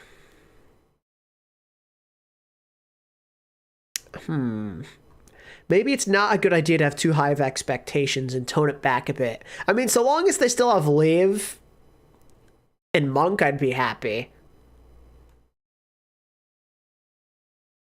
They're not going to have a lot of backups, though, from the looks of it, which worries me, because then it's more like the Chengdu situation in a way, but they've better, at least their DPS combo's good. And Guxue can be good. I'm a little worried how Guxue does, like, in metas that are out of his comfort zone. Because he played good on Winston, but I don't really know how he's going to do on other things.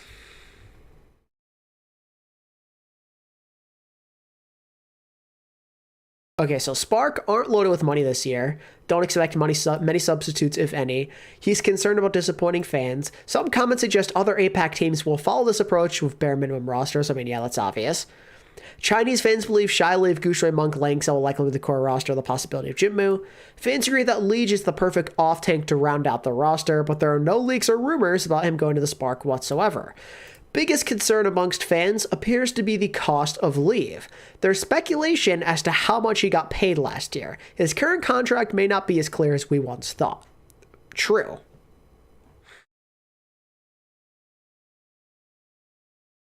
People are saying that according to info dropped on streams, the entirety of Chengdu operated on a bare minimum salary last year. I mean, including staff and such. I mean, yeah, of course, they were screwed over last year. Chinese fans track the IPs of players via Huya streams, and apparently Liv was in the Hangzhou province, giving them hope. That is terrifying. They're tracking the IPs of their players. Monka S.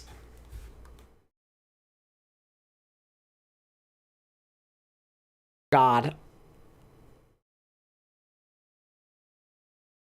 Well, it's good to know that they like Liv a lot.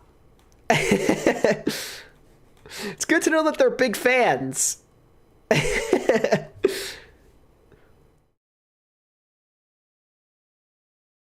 That's crazy.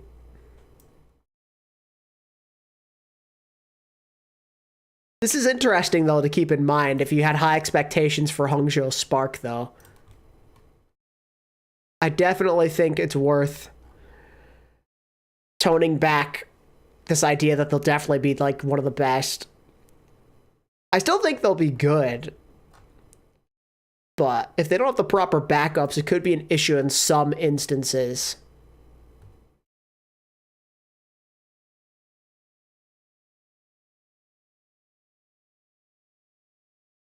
NYXL news, I have nothing for you. The most recent thing was Halo from like last week. It was a long time ago, actually. I gotta scroll through. Oh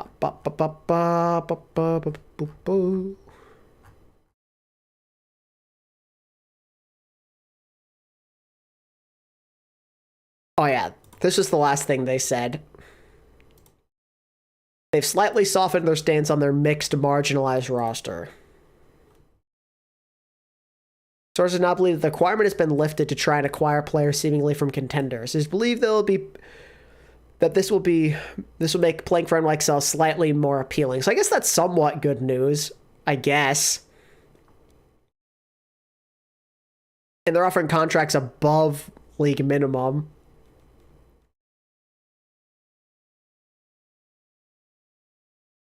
But clearly they're still struggling to assemble a roster.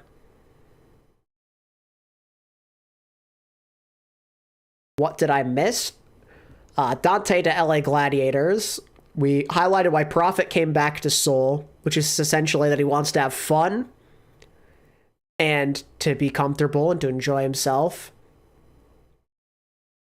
We talked about the Sparks potential roster, including people like Leave, Monk, Jinmu, and Lenksa.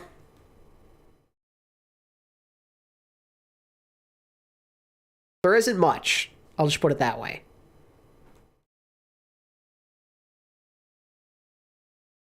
I hate that phrase, above league minimum. Come to NYXL, you get slaughtered by OWL Pros for $55,001.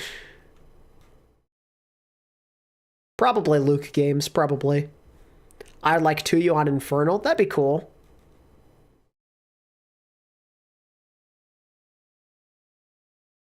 Yeah, I'm still not really a believer that NYXL are going to be anything special, sadly. This doesn't really change much in the grand scheme of it.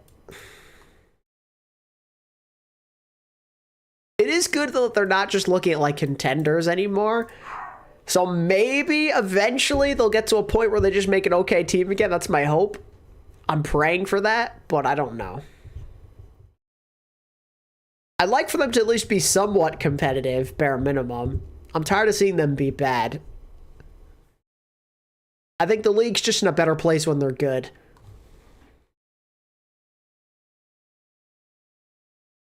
Excited for APAC just because of the Great Reset? Well, most people aren't, so I'm glad you are, at least. I think 2 would be better than Clestine. Infernal seems more likely since he's at T1, yeah. First thing I heard when I joined was fans tracked Leave's IP address. Wow. What a way to join the stream, huh? I think Outlaws will be solid.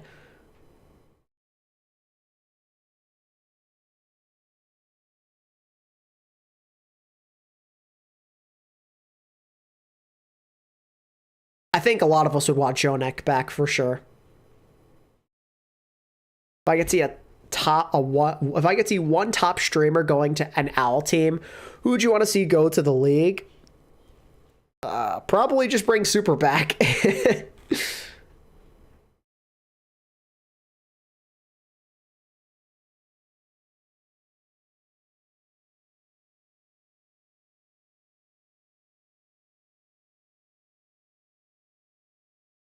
Bunka W almost leaked DMs.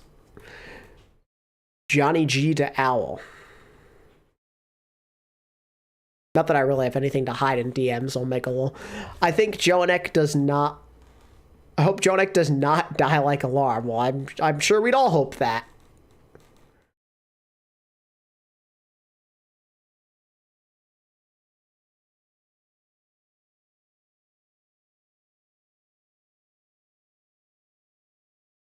Would Super end up on Vegas? Definitely not. You'd have to pay him a ton of money to get him out of retirement.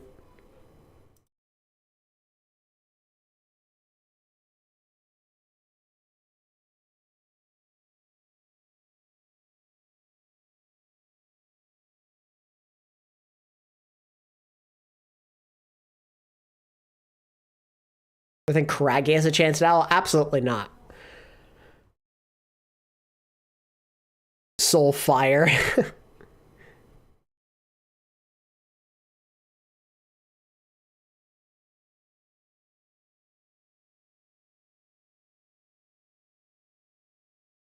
I think Violet was linked to NA teams. I've heard like nothing. I don't know where people get this info from. I've heard absolutely nothing about Violet recently, at least.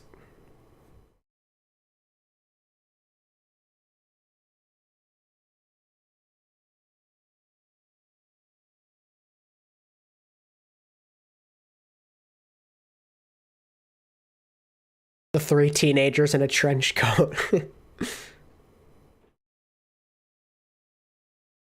Yeah, that was a long time ago for Craggy, though. Very long time ago.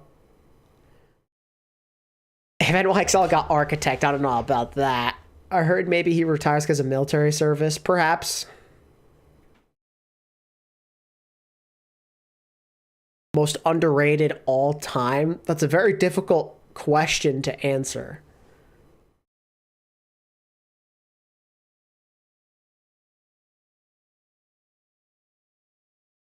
Yep, that is most likely happening. American Tornado is likely going to Defiant.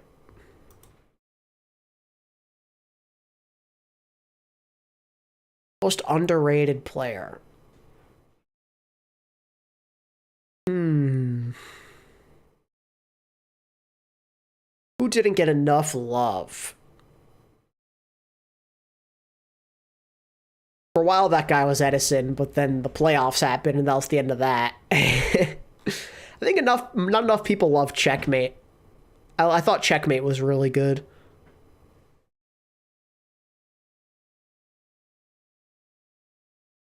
The Choice A1 as well. Choice A1, definitely. Oh, wait, no, you said this. You said all time, didn't you? Not this year. God damn it.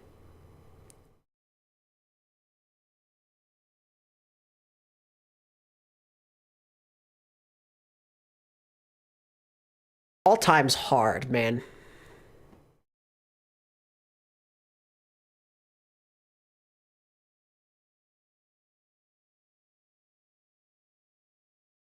Animo was always pretty underappreciated. No, soon got a lot of hype.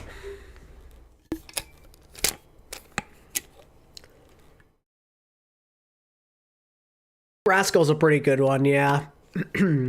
Libero's a good one. I think Libero's definitely a shout. People don't talk about that man anymore.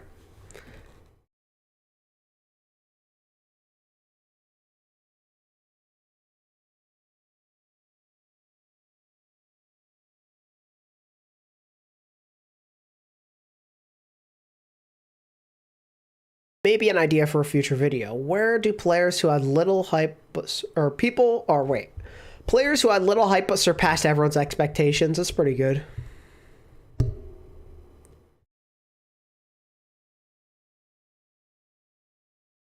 I heard that Libero got rich. Or like he got a lot of money from like investing, or what is it, like cryptocurrency or something? Something like that. Boom, boo boo. Yeah, Bernard's a pretty good player. I didn't love him on the Spark this year, to be honest, though. So he's broke now? No, I think he already cashed out. So he has the money.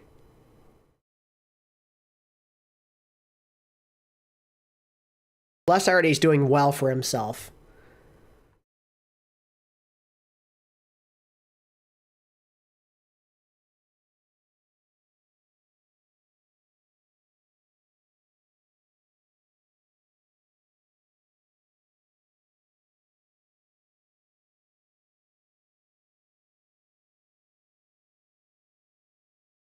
Yeah, I don't know why they have the Rooster logo anymore either.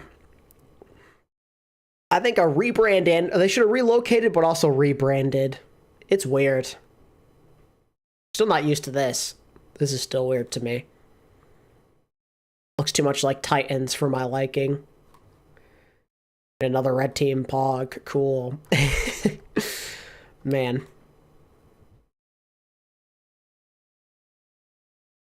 Saya player, yeah, I missed that man.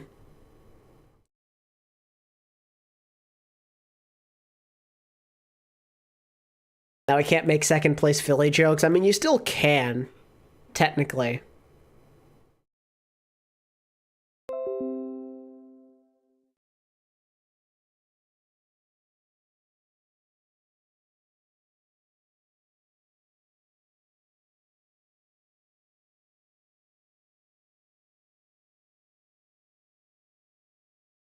God, I hate my computer sometimes. Rip. Why does it always do that? Just random disconnects from OBS. Fun.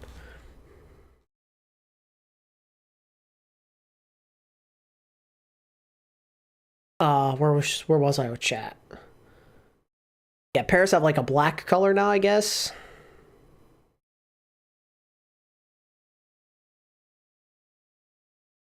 Haven't checked in with Al in a while. Surely the offseason is going swimmingly as normal, Clueless. Yeah, surely everything's fine. Who do you think will win their first title this year? I think if you had to put money on it, it'd be probably like Infernal or Spark. Could maybe win like a APAC tournament. I guess maybe Guangzhou, depending on what they do. Maybe. Boston, definitely a shout. Atlanta, Reign. Even Houston. There's a lot of teams that could win their first.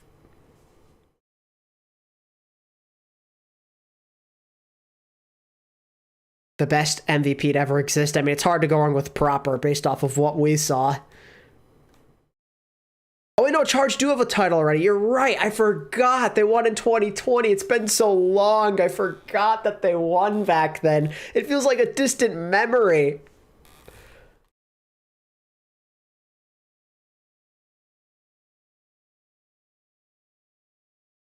So not Guangzhou Charge. I completely forgot they won back then. They've been so irrelevant the last 2 years.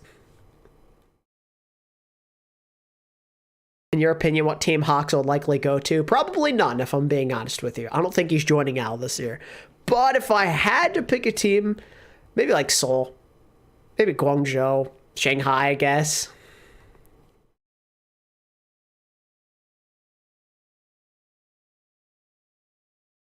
Does not have a lot of options. I mean, maybe New York, I guess, but probably not. Dynasty. I mean, considering that Infernal have like 2 DPS, I'd say Dynasty. Can we agree? Can we all agree Violet was the best player consistently throughout his Al career? Yeah, he's been pretty darn good from start to finish.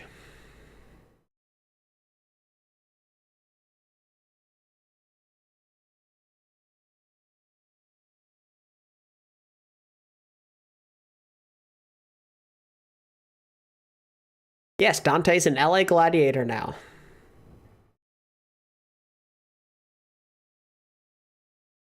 Which team would you say feels like the most side character team possible? I mean, yeah, Toronto.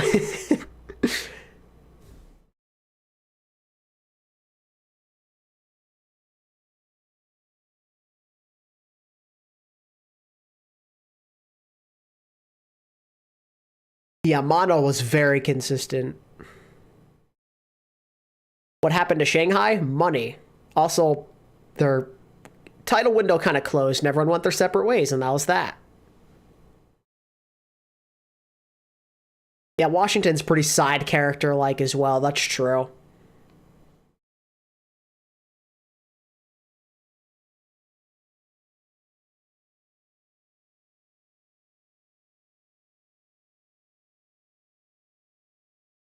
That's just Philadelphia Fusion came back as a separate franchise. Yeah, we can just delete the Valiant. How about that? Delete the Valiant, make APAC 6 teams, because that region seems pretty dead anyway right now. And then we put the Fusion back in NA, Poggers.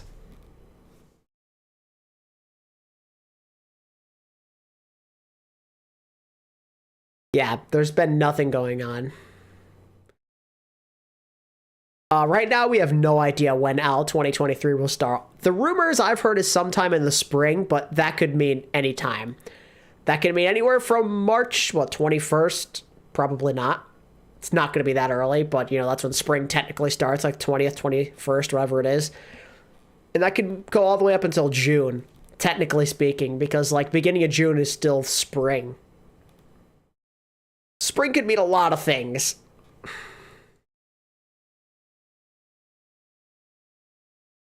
Which team will improve the most this year? Consistency-wise, the Spark might be improved. Boston are definitely going to be much improved. That's for sure.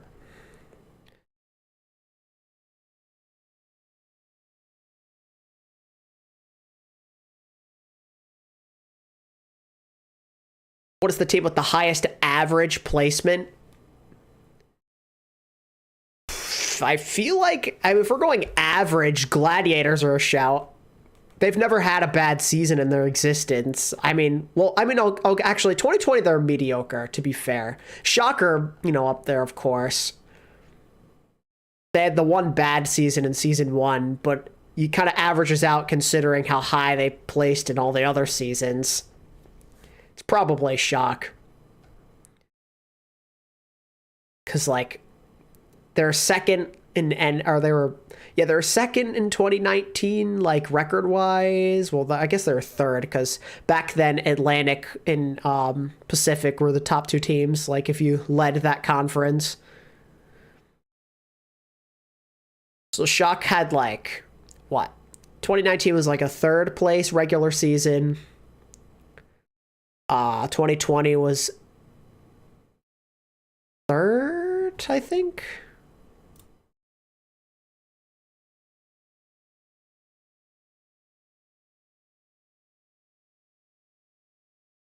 Oh no, 2nd? 25-3. Philly went 24-2.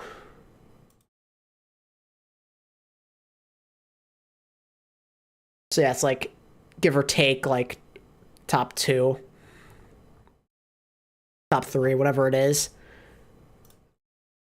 21, they were... 1, 2, 3. They're like 6th, I think, with Shanghai, Chengdu, Fuel, Gladiators, Atlanta.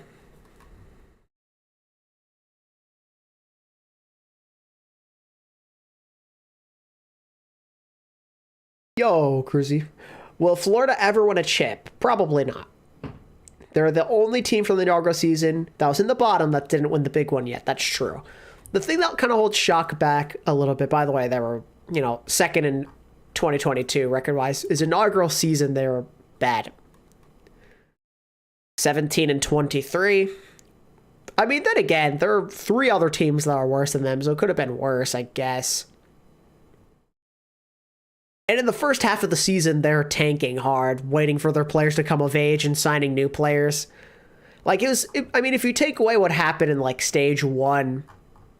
Was it stage 2 as well? Yeah. If you take away stage 1 and stage 2 where they won 3 games each, they had a pretty good second half of the year.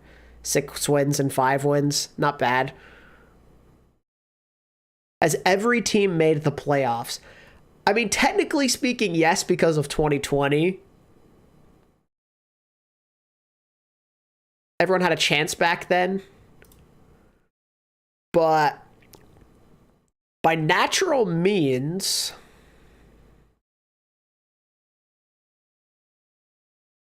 I'm trying to think. Most teams, I think, did.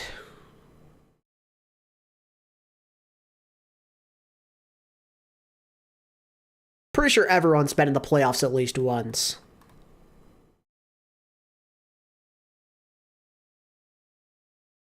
Does the Valiant have a roster announced? No.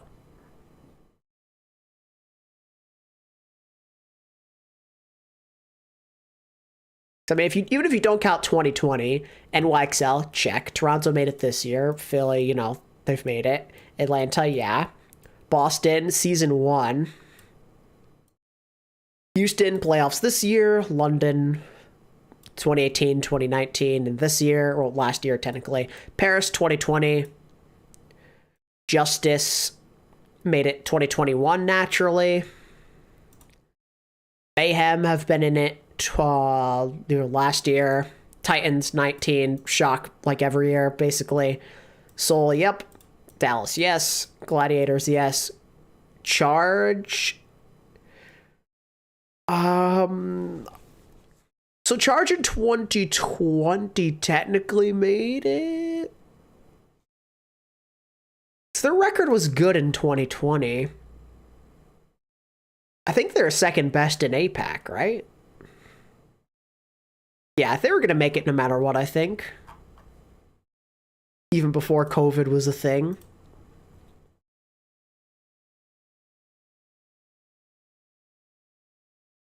Well, Summer Showdown isn't playoffs. That's stage tournaments, a little different. 2019 Charge were in the play-ins, but they didn't make playoffs. I mean, it depends. If you count play-ins as playoffs, then yeah, technically they've made it. Chengdu made it. Valiant made it in 2018, thank God. In 2020 as well.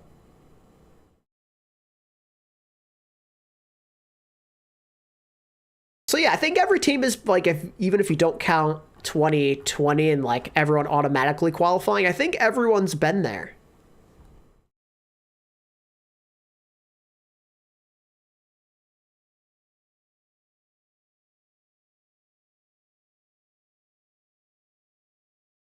Welcome back, Enzui.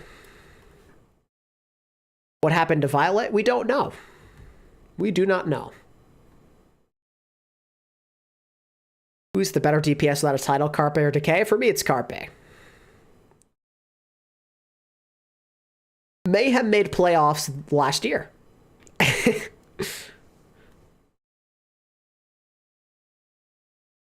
Carpe's my boy.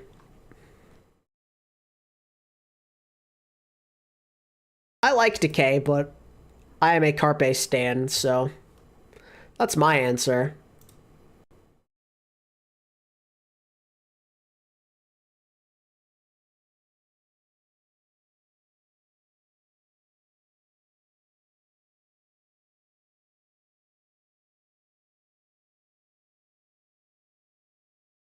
Silver 3 fans? Oh yeah, big Silver 3 fan here. In your opinion, what is the most forgettable season of Overwatch League? For me, it'd be Season 4, since I actually don't remember anything out of a few bits of matches.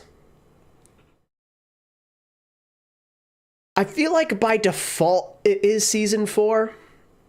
I found Season 4 to be enjoyable, but I think by default, it's probably the least memorable, because Season 1 was the first season. Season 2 was like an exciting continuation for a lot of people. Season 3, while forgettable at times, you know, was pretty memorable because of the COVID situation and like the start of like exciting homestands outside of like a couple that we've already seen in the past. Season 4 didn't really have that much, but I also thought Season 4 was really fun to watch. I think if we're talking general, like general public consensus, I think people will forget about Season 4 the most. But I thought Season 4 was pretty enjoyable competitively. I think Pelican should be in the same breath as people like Kevster, Prophet, and Season 2 through 4 Fleta. Maybe. Pelican is really darn good. What happened to Ans last year? I cannot imagine him playing at all. Yeah, he's done. I don't think he's coming back this time. It was a tough end with a stint with the Glads, and that was it.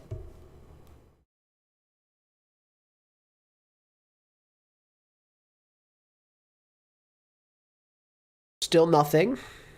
Excellent.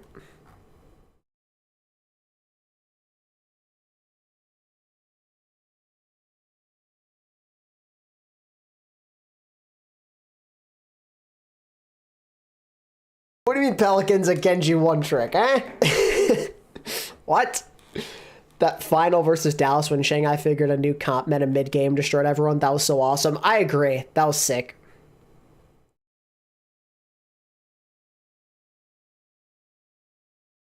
I personally think that Season 4 Shanghai Dragons is the best team in all history.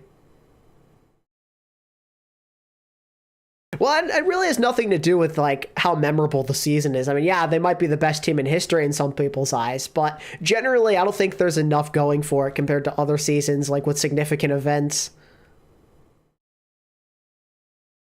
Bro, Pelicans Echo is fire though. And is May, hello? That moment Fearless got forced onto Hog, yeah, that was wild.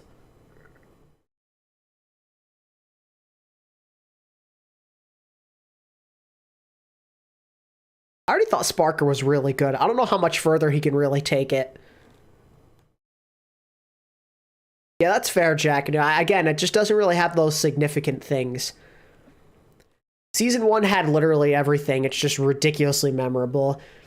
Season 2, I think, was memorable because it was a continuation of the first one, and there was still a lot of hype. You know, people were still invested. Season 3 was like the start of homestands, and then like we're interested to see how they'd do with COVID. And Season 5 was Overwatch 2, the first season on Overwatch 2.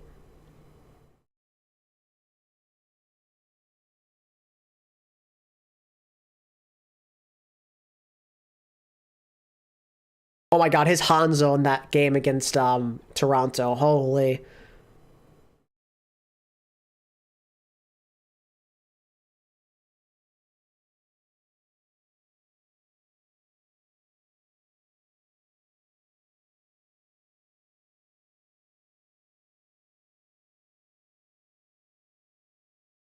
I thought Sparker was fine. I enjoyed his play.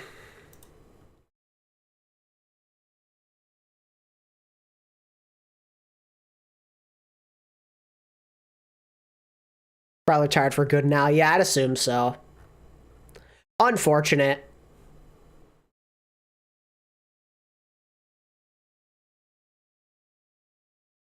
Doge.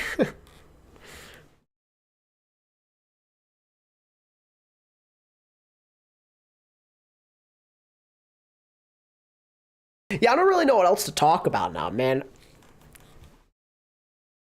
I kind of went over just about everything, I think, for the most part, that I wanted to bring up. We also got some interesting tidbits from things like the ROI situation with the Spark, which is cool. But I don't know. Might just keep it short and sweet today, I guess. Speaking of Vons, he's the best peak level player in OWL history. I don't know about that. It's a tough claim to make. Talk about how your day has been. It's been fine. Nothing special. I woke up, I video chatted my girlfriend, I worked out, and then I came on stream. It's mostly all I did. I decided impulsively I wanted to stream, so I did it.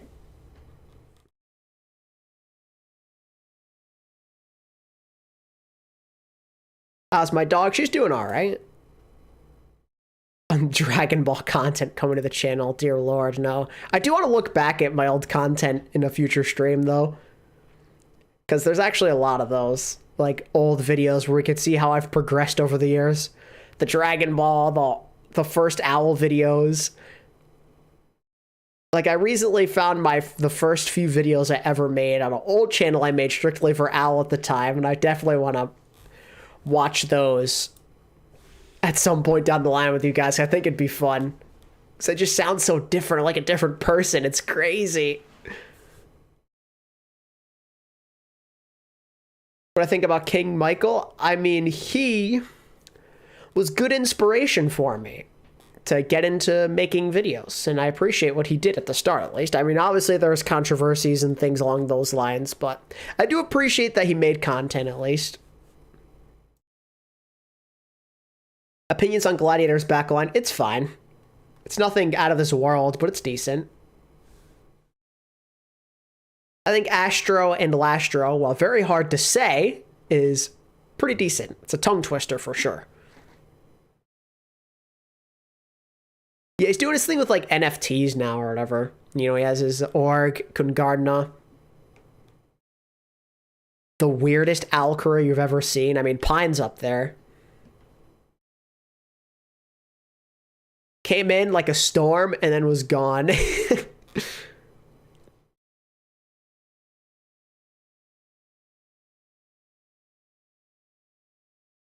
Analogy stream discussing which Dragon Ball characters would make the best Overwatch League roster. Oh, mega lol.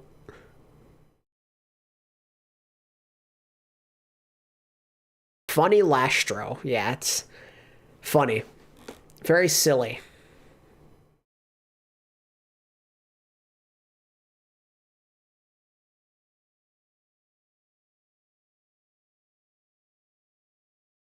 I've not talked about the potential new support heroes because I don't know what they're really going to be like. I heard they're going to be very different, which is cool, but I don't know if that's a good or a bad thing. Anything, Lunar, anything, doesn't matter. Please just make the Chinese World Cup team, please. If Al started up again right now this instant, do you think Hog would be meta? I mean, partially. I think Orissa's pretty good right now, too, though, isn't she? Like Orissa and Hog. Maybe some Ramatra. Probably not, though. My personal favorite Overwatch hero? Probably Ana.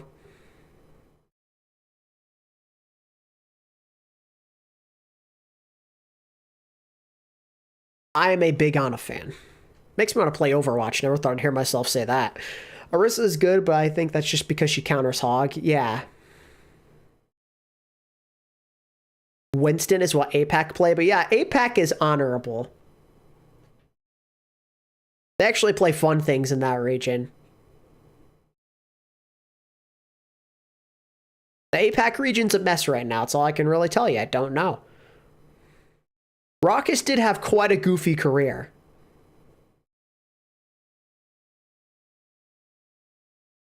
Do I miss Overwatch 1 sometimes? Oh, of course I do. I know like the last few years of it sucked, but I had a lot of good memories on that game. Especially early, like when the game first came out, like those first few years, it was exciting. For all different reasons. That's when my friends actually played the game with me. Like outside of my internet friends, like IRL friends would play the game with me too. It was exciting. I'd grind ranked. I'd actually be excited to grind ranked back then.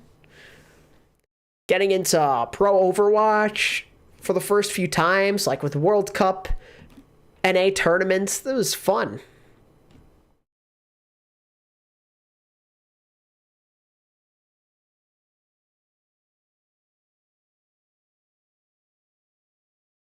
Of course I miss Overwatch 1 sometimes. Do I miss it right now currently? Not really, but there are things that I miss about it.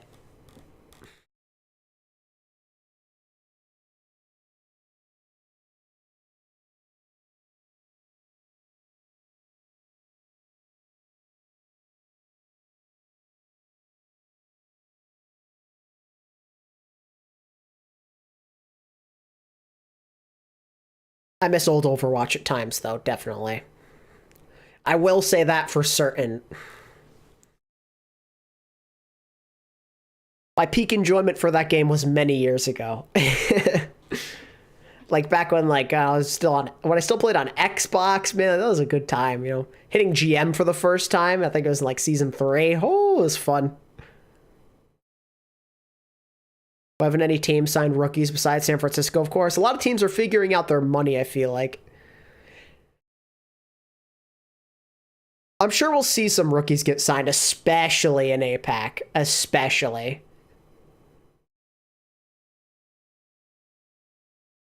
I miss when Goats was meta and you had 6 DPS players. Good times, man. Good times.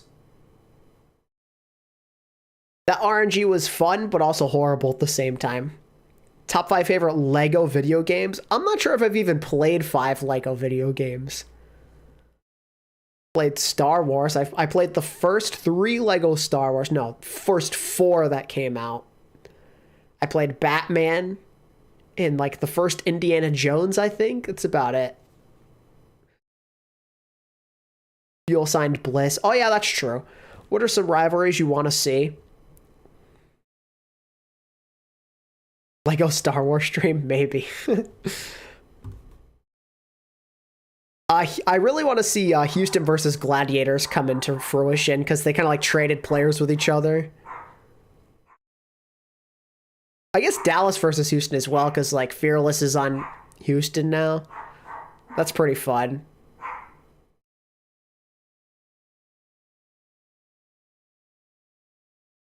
Battle of Texas should be pretty interesting. It'll still be fun. Who's your favorite streamer to watch in the old days? I was always a fan of Necros Genji.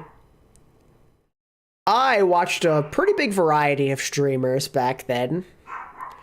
Always loved the super streams. You know, XQC is a classic. Agility's my favorite player ever. Watched plenty of Agilities. Sure4.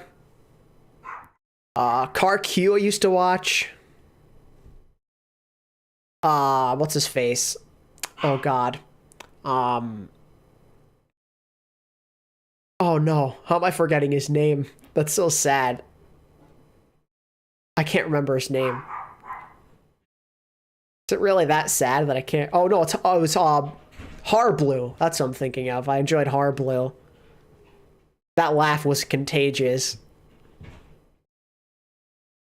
DSP Stanky, another shout out.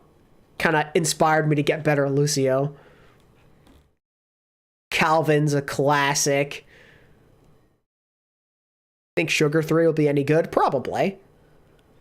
Maybe not like at his peak, but it'll still be good.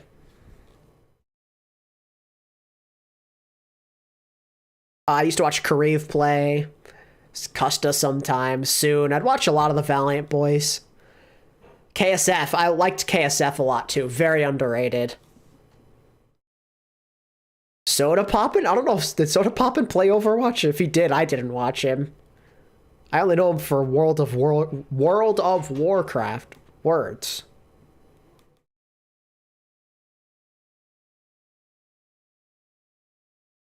I also watched, you know, some Defran back in the day. Oh, and of course, not Reinforce, Sideshow. Sideshow and Bren were fun back in the day, for sure. Watching them do those tournaments, like what was it called? The Battle of the Timmies? That was fun. Or like watching them all throw in a stack together and ranked with like Mr. X and all those boys. Good times. Good times. And watching Reinforce just cry in agony as like a player that's just way better than the rest of them. Really fun stuff. Yeah, no, I don't care about the friend anymore. That was back in the day. Yeah, they're going to have to really do some scouting and hope that a lot of those young players don't get picked up in APAC. And right now, a lot of them seem available. Yeah, I know Sideshow and Bren are still going, but no longer Overwatch, so don't care. Although, to be fair, I used to watch them play some other things from time to time. Isn't it great when your brain stops working in the middle of a sentence? Yeah, true. It happens all the time for me.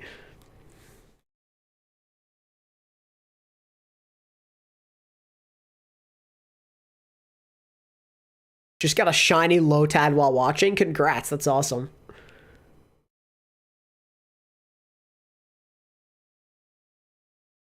Trying to think, what other Overwatch streamers was I very into back in the day? Oh, Seagull, of course. Can't forget about Seagull. Classic. I don't really watch a lot of Overwatch streams anymore, though. Maybe it's because I make a lot of Overwatch content myself, so I don't find it as interesting. I don't know.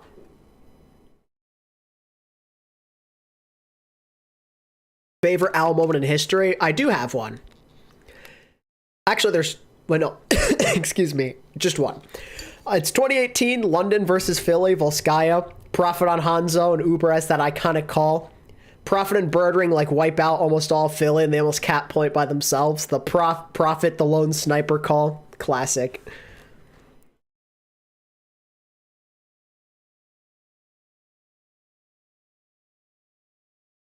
I watched Sleepy a little bit, yeah. I used to watch a little bit of everyone. Back then I was a big Overwatch head. I'd watch them, you know, every single night I'd be watching streamers before I went to bed. Not really my jam anymore, though. I don't even follow a lot of Overwatch streamers now.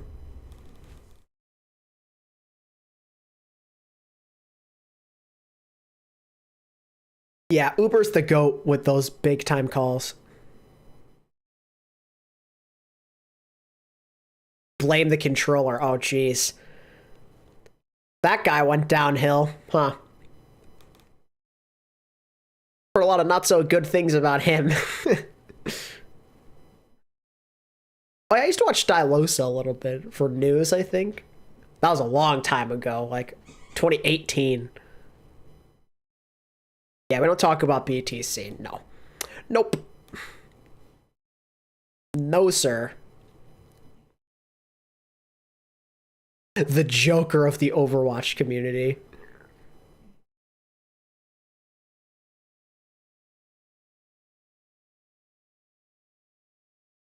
Yeah, I remember, yeah, that's around the time I was watching BTC, like 2018, I think. He had some fun ideas. I mean, it was fun to listen to him to be honest about the game. Your Overwatch? No, I never really got into your Overwatch.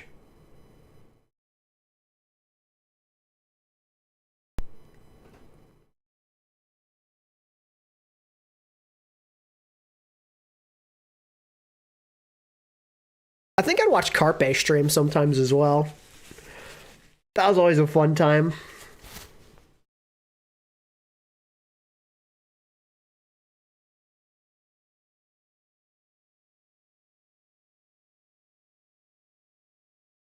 The Group Up podcast? Is that with SVB? Am I thinking of the right thing? The Overwatch channel that you like to follow? I mean, I watch Noob Hunter from time to time. It's just a clip channel, though. Don't watch a lot of Overwatch channels anymore.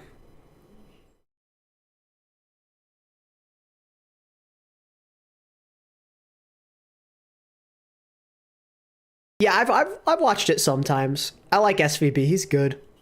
He's a chill guy. Just came back, and I still wonder where Boston got all this money to buy these star players. Well, probably because they haven't spent money over the last 4 years. Yeah, SI not found. Yeah, Carrie's a great guy. I love him. Going to bed now? All right, Lunar, sounds good, man. Oh yeah, Plat Chat, that's right. How can I forget about Plat Chat? Although, to be fair, I don't even watch them that much anymore. Nothing against them, it's just, again, I don't know, Overwatch, I haven't been consuming as much Overwatch content these last few years. Maybe it's because I'm in that grind set and I don't want to think about Overwatch in my spare time. I still do love the game to death. I don't know, just other things interest me. Sandbagging does wonders for the wallet, true.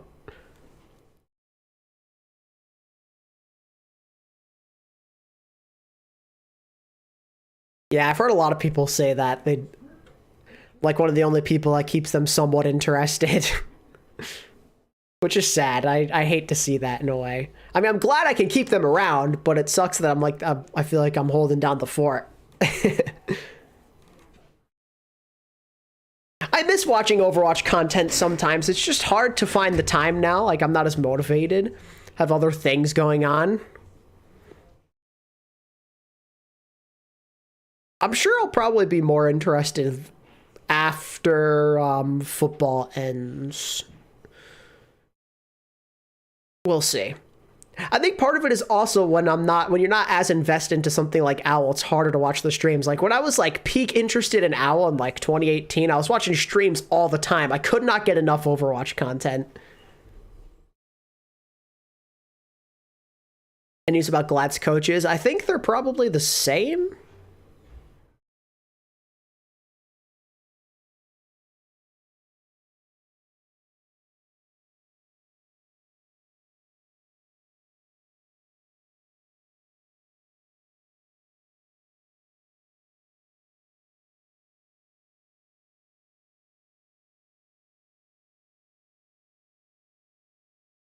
My Super Bowl pick is probably the Chiefs. It's unoriginal, yeah, I know. Would you say part of the reason for a loss in interest was the YouTube partnership? No, I just think it's just generally seeing OWL not do as well. Kind of knocked me out of it. And also because maybe it's because, like, you know, the newness wore off too. Like, obviously, OWL is my pride and joy. I love it to death. It's given me something I never thought I'd ever have. But it's not as new as it once was. Like, I think just this idea of, like, exploring the unknown in, like, the first season or two is what made it so exciting. Like 2018 an inaugural season, I could wake up watching Overwatch stuff all day, every day. It was just a lot different back then.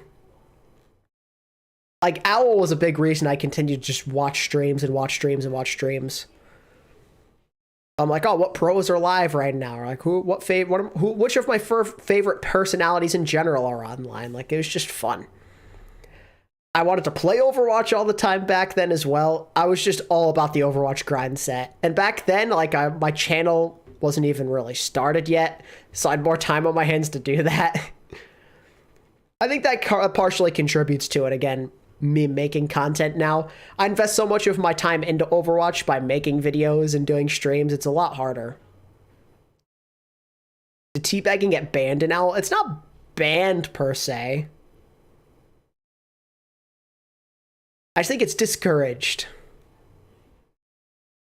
I love Hunter as a coach. I think he's excellent.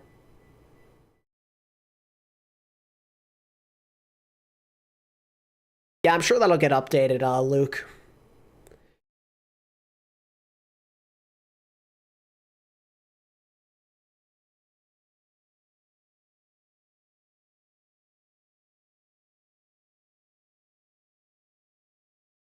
Best coach in Overwatch? It's hard to go wrong with Rush or Krusty. Rush is like a genius, man. He's so good.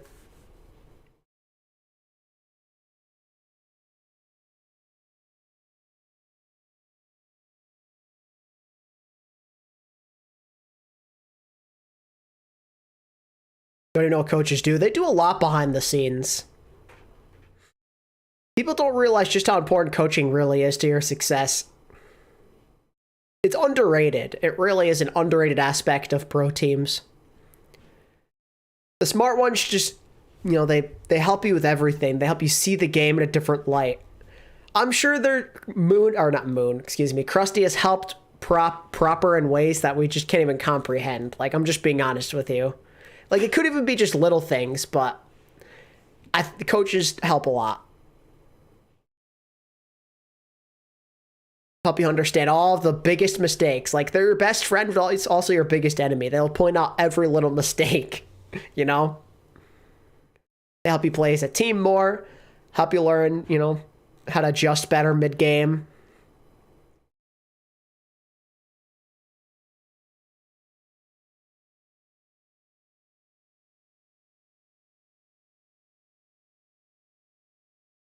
I think Krusty probably would have won Coach of the Year in 2019 if the award existed. I don't think that started until 2020, though.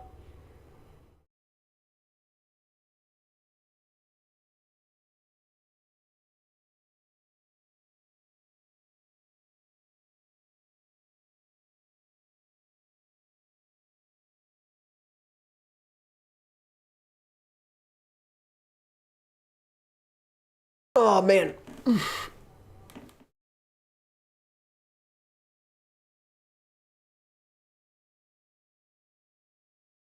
Your roster determines 90% of the outcome. I mean, yeah, obviously, your talent plays a big part in it as well.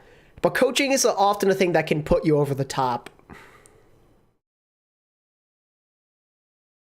Yeah, I would not get my hopes up, Edward. APAC could be pretty interesting from a competitive standpoint. A lot of teams are starting from scratch in a way. A lot of teams could be around the same skill level. So that region could be fun. NA, I mean, there's a lot of, it could be pretty top heavy.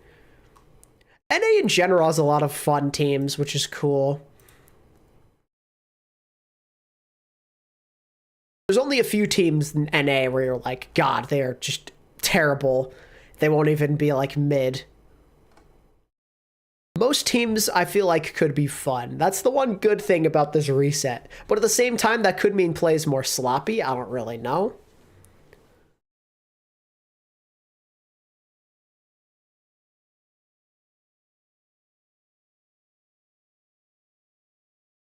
It's funny the last two Coach of the Years win the league the year after. Yeah, funny how things work, huh?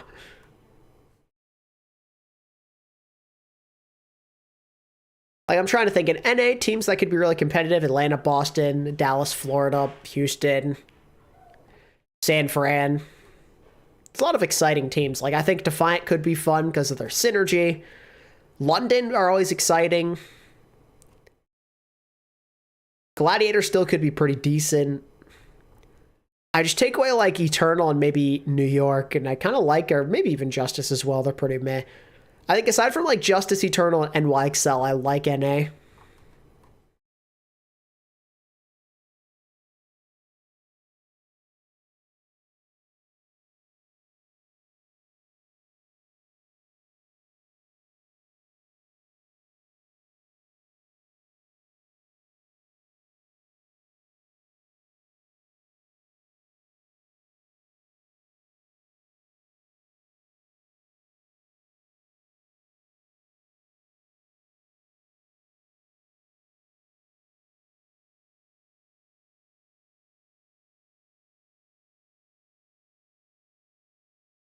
Well, that was, like, real matrixy. It told me that. For a second, it said I had the same amount of likes and concurrent viewers. That was crazy.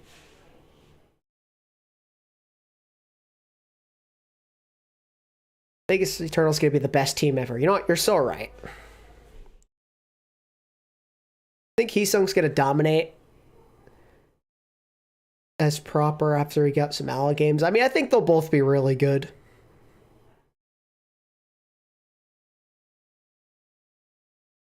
I think the Shock DPS, especially if they get Hisu, is really promising. I mean, it depends on what alexyOWL's team's looking like, to be honest with you, with Vegas. There is a world where they don't win any games, but I think they could maybe win against Justice or New York. The thing with Vegas is they don't have the talent to compete with these really good teams, but they do have a lot of synergy. A lot of their guys have played together. I also like their coaching. So they could potentially inch out a win against someone like Justice or New York, depending on their rosters. Like, I don't think Justice will be anything great. They'll be well coached, but I don't think their roster will be anything great.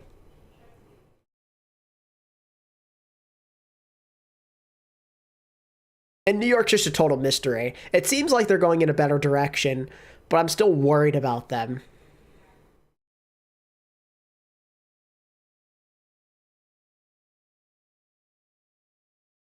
Pains on Glad's making a Western team. I think they'll be decent. Their championship window seems like it's closed, but they're still decent. Yeah, Get Amazed is the coach on the Justice now, and he could be bringing back J-Mac from the Eternal days with him, so it'll be like the old days.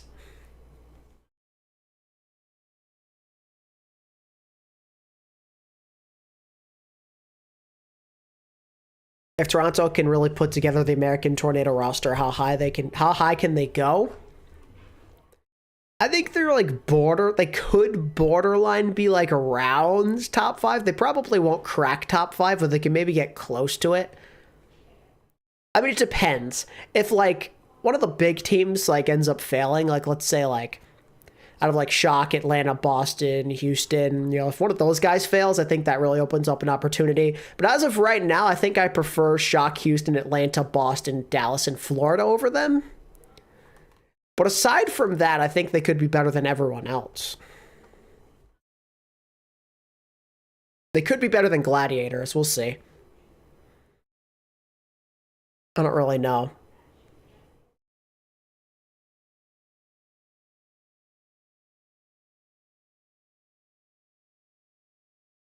I think that's about as high as I'd put them, ahead of Gladiators. Like top 6, maybe? That's what, 1, 2, 3, 4, 5. No, top 6 or 7? I think that's fair.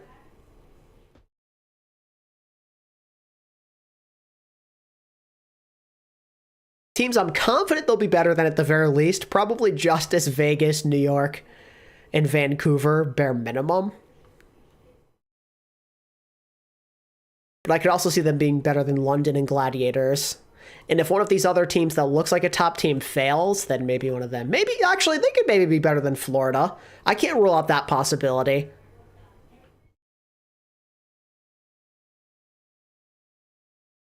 London should have better teamwork than anybody else in the early season. I mean, you'd say that, but we have to remember what Defiant is. Their entire team, they played together for, like, a long time together already, so they already have good synergy. So they'll have that advantage, too. Where does Hoppa go this time? Great question. Hi and goodbye. I'm a break on my job. All right, Opposed. Well, it's good to see you.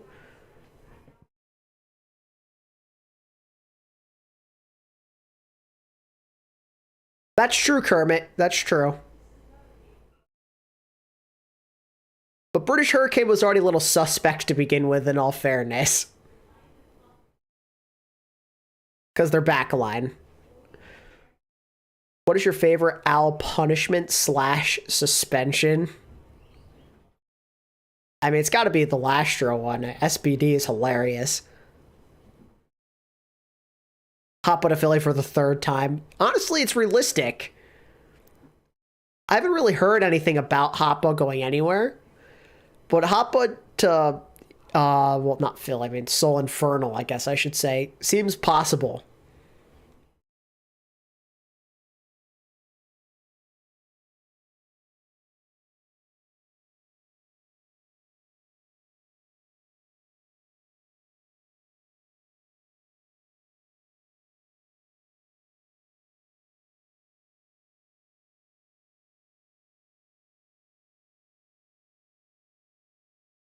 You know what's crazy, chat? We're almost a month into free agency already. And it feels like nothing has happened. Recently, at least. It started off strong on the front half, but since then, oh my lord.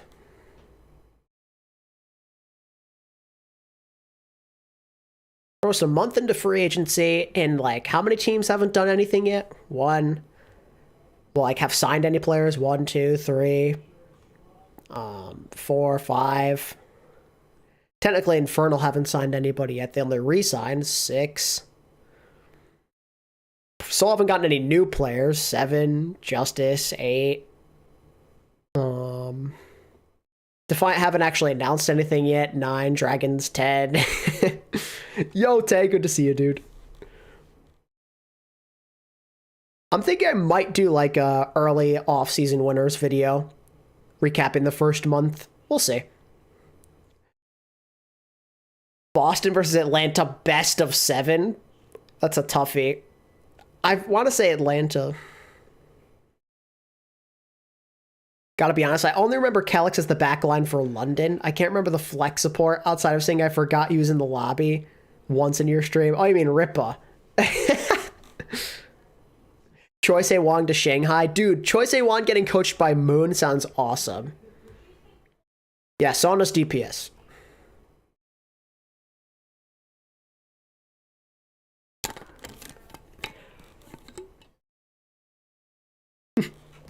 Yeah, that guy.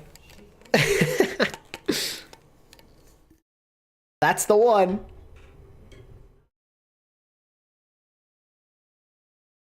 Yeah, Calyx was okay in 2018.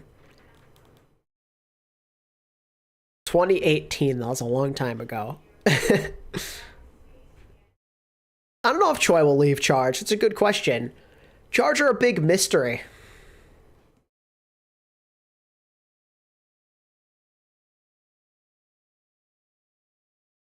I don't know if they're bringing back a lot of their guys from last year. I mean, that's what I would do, but I don't know what their money situation is looking like, and if they even have all of their guys under contract.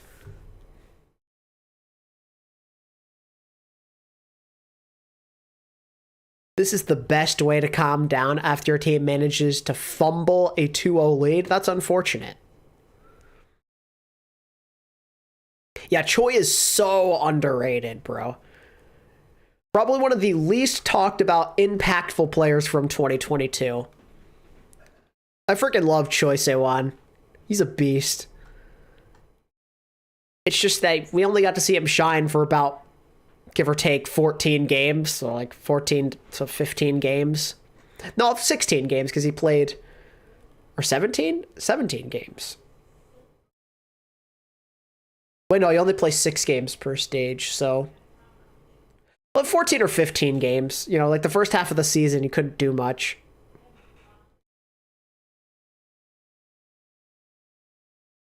I mean, Charge were fun. Charge were really fun in the second half of the season. In my opinion, they were probably one of the most fun teams to watch in the second half of the year. Just seeing them make that comeback and like get back into contention was epic. They were left for dead after, you know, the first 12 games. They sucked. They were awful. They won one time. Excuse me. They were 1-11. It seemed like they're maybe arguably the worst team in the league aside from like Eternal. And then they just decide, yeah, no, we're gonna win games now. We're not just gonna take this lying down. We're gonna make changes. It was really inspirational. Yeah, Jimmy looked much improved compared to his Chengdu days. Choi Se-Wan had a real team around him. Xerneas was a massive pickup. Piggy proved to be a massive pickup. It's unfortunate because it came at the expense of my boy Krong, but at least the Charge were winning. It was fun. Did Vestola retire? I don't know. I heard he might go to Justice. That was like, he was like linked to it. Did he retire? I could check out Vestola. Fun fact, Vestola follows me. I've seen nothing from Vestola, so I don't think he retired.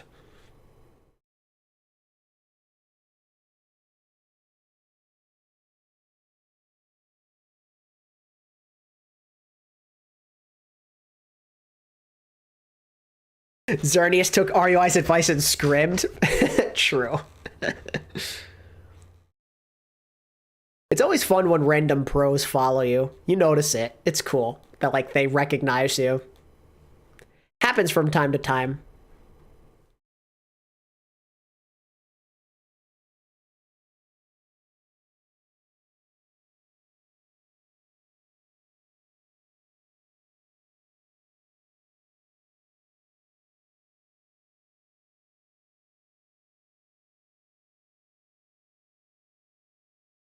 Bestola's in Contenders EU. Yeah, what team did he play for? He wasn't on Peps, right? Or was he? No, he's on Young and Beautiful. I forgot he went to British Hurricane.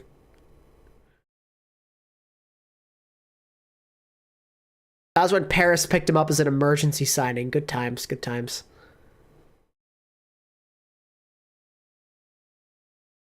All right, Murtrox, I appreciate you hanging out. Hope you have a good rest of your night.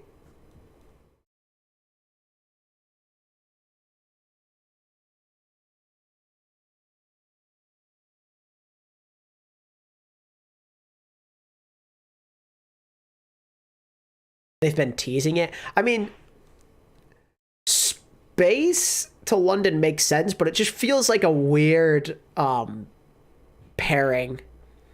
It's hard to see Space playing on a primarily EU team. It just feels weird, considering he is like one of the best NA players of all time. Who do you feel has a better option for Paris having in the... Who do you... Oh, was a better option. Vestola or Dawn?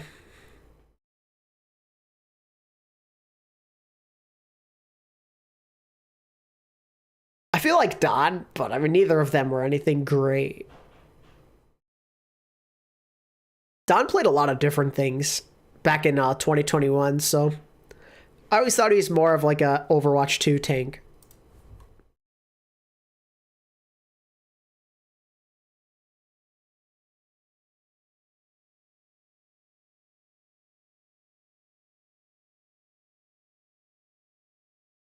Dawn played a ton of things. Didn't he like play Zarya randomly one time too?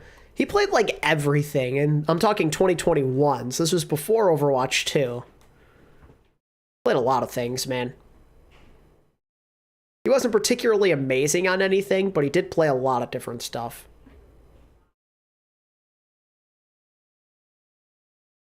You can pick one young player to build around. Do you pick Stalker or alphayOWL? alphayOWL. I like Stalker a lot, but alphayOWL I think is a really fun, exciting player to build your team around. I liked how he played on Spark a lot. Jack of all trades, mid it all. Sounds like me.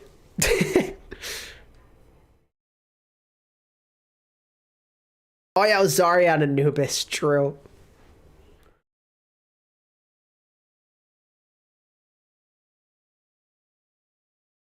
checkmate greater than beta ye?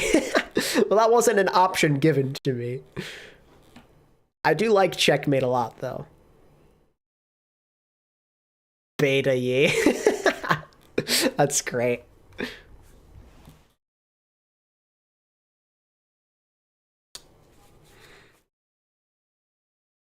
I remember when Pineapple came in just to beat the Dynasty and then never played again. Yeah, same. Good times. Pineapple is fun. I think Stalker is a really good player too, though. I think on Atlanta Reign, where he gets a chance to really shine full time, he could be something nice. He's a really good complementary piece. There's not too much pressure on him because Lip is his partner. So it could be a good situation for him. Do you think they should have a fan voting site for us to choose who deserves Rookie of the Year and Roll Stars? I think they should, but do I think they will? No. They definitely should, though.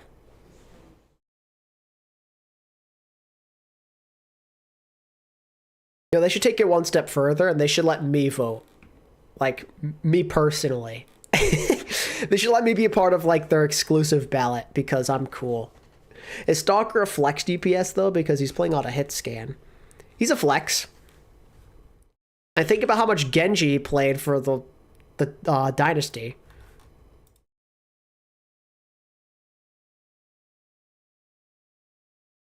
I remember him playing Echo. He plays Pharah, Genji. Stalker's another jack of all trades kind of guy. He's a flex. You get a vote equal to 1,000 votes. I'm really sucks. I mean, I obviously, because I'm not like part of any sort of like news outlet and I'm not part of the league itself, they'd never give me that vote. But I wish they'd actually give me like a vote for the ballot for all the awards, considering how much I've committed to the league these last, oh God, 4 years, 4.5 years.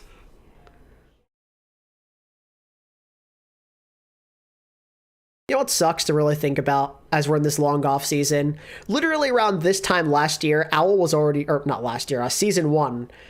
Literally around this time in 2018, OWL was already on. Isn't that crazy?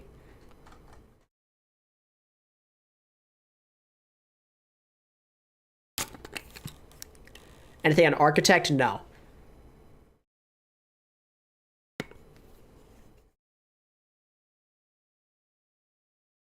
Like, it was around this time I remember watching, you know, the first game when the Valiant and the Shock played. 2018 inaugural season, week 1. Good times, man. When was that game? What was the exact... Wait, no, it already passed. It was like last week, so I remember tweeting about it.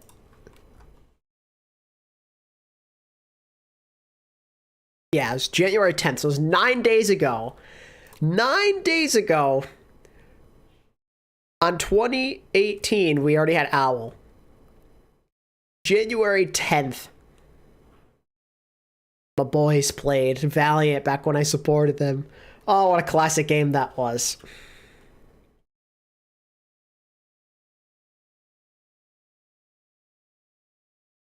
And that Fuel versus Soul game later in the night, that was hype. Can't believe how season 1 was 9 days ago. Yeah, right? Crazy. Look, Twitch tweeting about it. Oh, we were so full of life back then. We don't know if anyone will have the rights, to be honest with you. I mean, with how bad OWL's doing, why would any platform want to sign them to a deal? Like, what do you get out of it, you know? OWL might have to compromise and, you know, not be committed to anyone. Maybe stream on both YouTube and Twitch. I don't know what their game plan is. If I was them, that's what I'd do at this point. Try and appeal to as much of an audience as I can. I don't want to get reminded of the City Spurs game. Oh, my bad.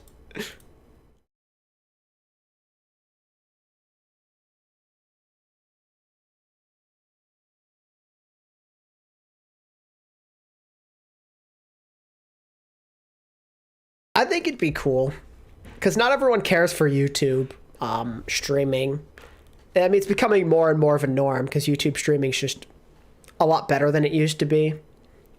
But a lot of people, just because of the culture, prefer Twitch. They don't want to change. So I do both. I miss the old... I kind of miss the Twitch days. I mean, I was fine with YouTube, but Twitch, the culture is just so different over there. YouTube chat can just be a cesspool of nonsense sometimes. I mean, to be fair, it's like that on Twitch a lot too, but at least it was funny.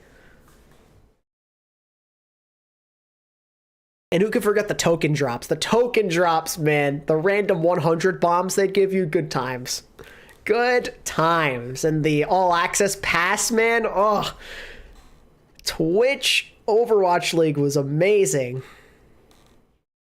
All the memers, the J-Lolks being spammed in chats, the Omega Lols.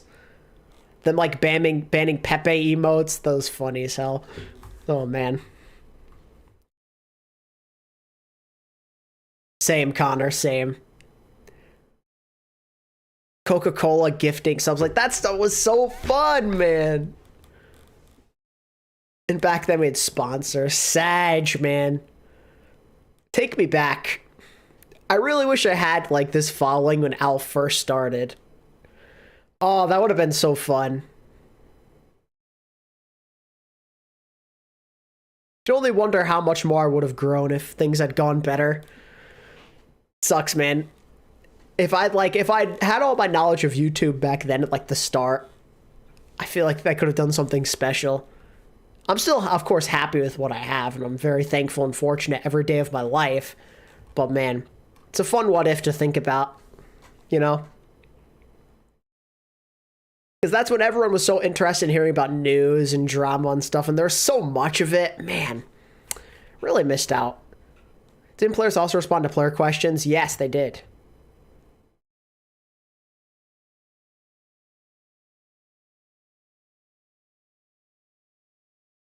Chio are who?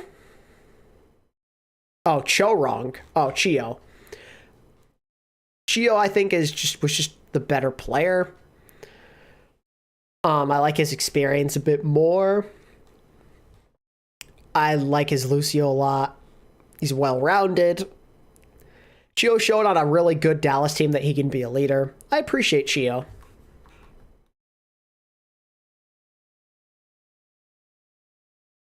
I remember getting gifted it from some random guy during GOATS and trying to make sense of the game.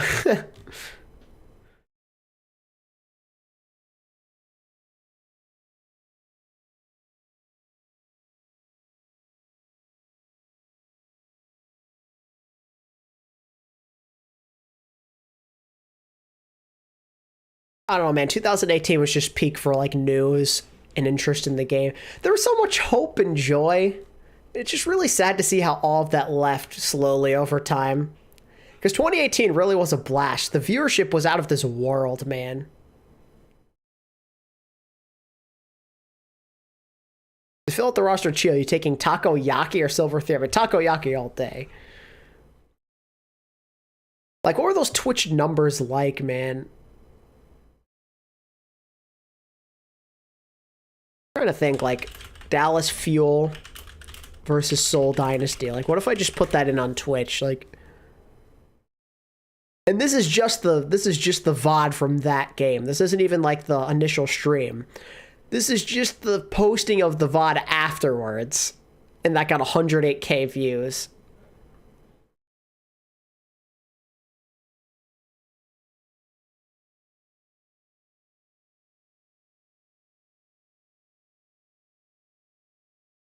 Like, Overwatch League Week 1. Do they even have... I don't even know if they have the VODs up anymore.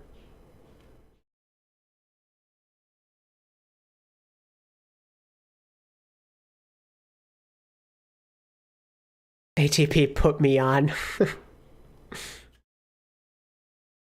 don't know if I can even... Like, there's still 1.8 million followers on this channel, even though they haven't streamed there in years, like the actual league itself.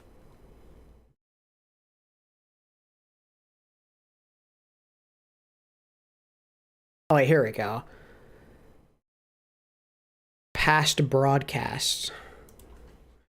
Week 1. Oh, wait, no. That's games. Don't do that, ATP. Sort by date, sort by popular. Like the 2019 playoffs, this was just a random stream, got 2.4 million views. Jeez. Inaugural season, stage 1, week 1, day 2, 369K. Like, man. Stage 1, week 1, day 4. Like, all the stuff did so good. It's just constant, like 100, 100, 100, 100, 100, 100, 100.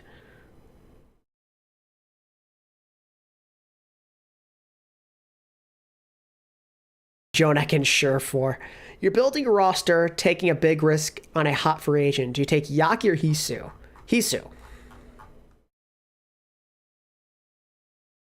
I forgot. How much was like the first day? Like, what was the viewership like on day 1 of Overwatch League?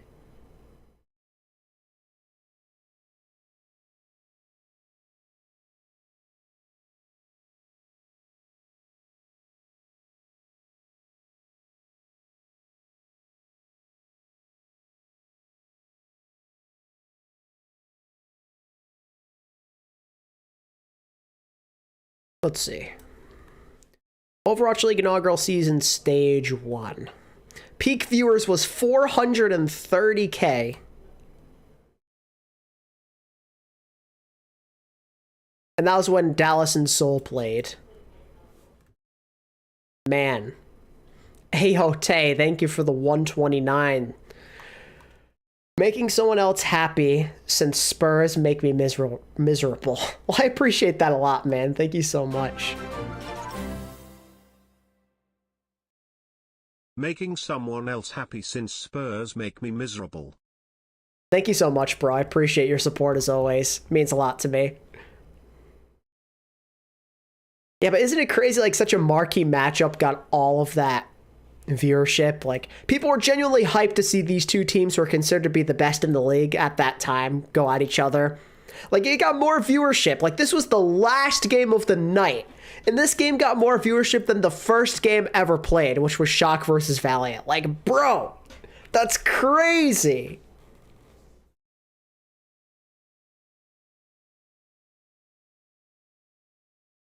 It's a lot of hours, by the way. Sheesh. Like, even the average view count was so good. And I need to, whatever.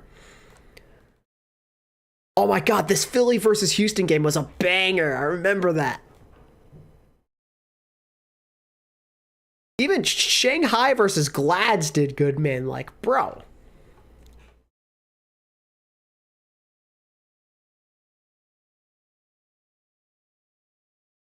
Sag.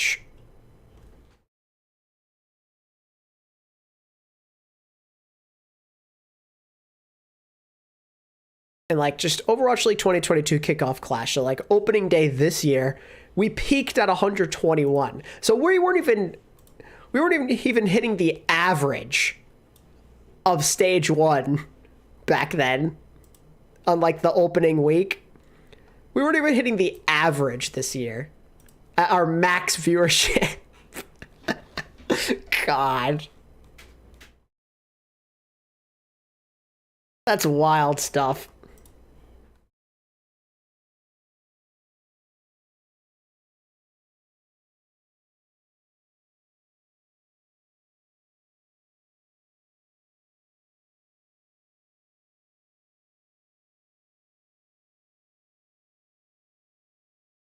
At least the playoff viewership was good.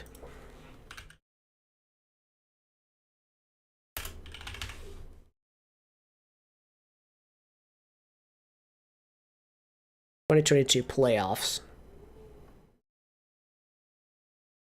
Yeah, the viewership in the playoffs was insane. But even then, at the absolute peak when Shock and Dallas played in grand finals, it was still not what it was when Dallas and Seoul played in season 1. Oh man. You know what's crazy? That Dallas versus Seoul game, the VOD on YouTube also has like over 1 million views, I think. Or close to it. Have I ever designed an Overwatch hero? I have not. I don't have the creativity for that, sadly. Let me think. Seoul Dynasty versus Dallas Fuel.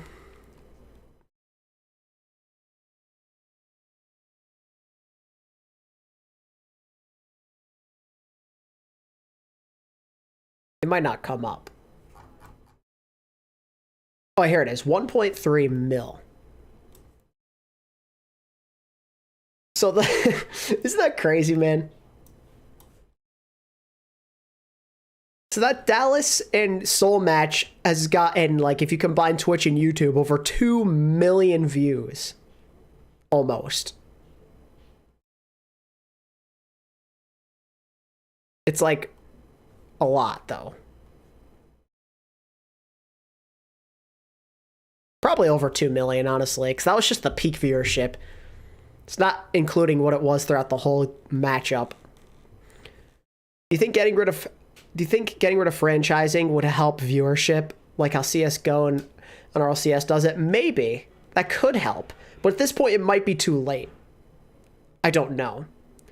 Part of the issue is, for a lot of people, Overwatch just sucks now. I mean, that's not totally true, to be fair. We still see a lot of Overwatch creators, like, drag in good viewership. Like, if you just look up, like, Flats, for example. Flats does pretty well for himself.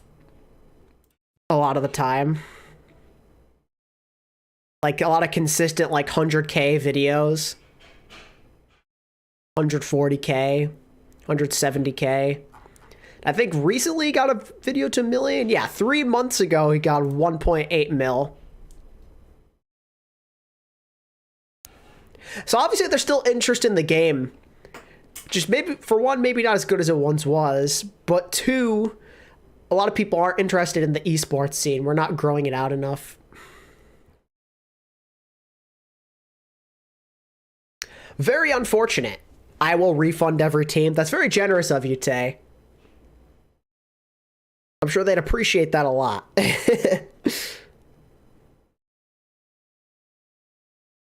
You're 18 now? As of the 7th of January? Happy belated birthday to you, my friend.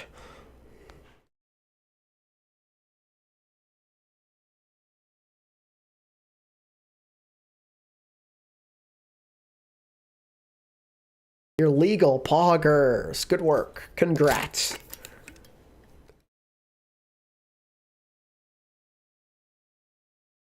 Overwatch is not very watchable to many people. That's another thing. Exactly, Edward. I think you kind of hit the nail on the head there. Turned 18 on the 4th. Lots of January birthdays in here, huh? Pog. Overwatch is really hard to watch for a lot of people. Some people find it enjoyable to watch, like, the educational, like, casual stuff. I mean, look at freaking, like, TikTok and stuff like that. Like, casually it does well, but no one can really care at all about the esports scene these days. Which is a real shame.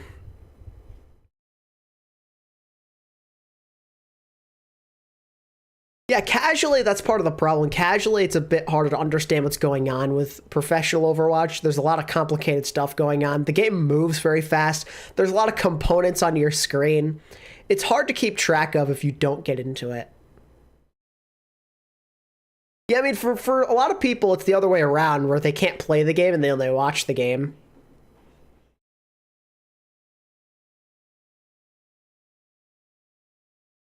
Yeah, same, Jonathan.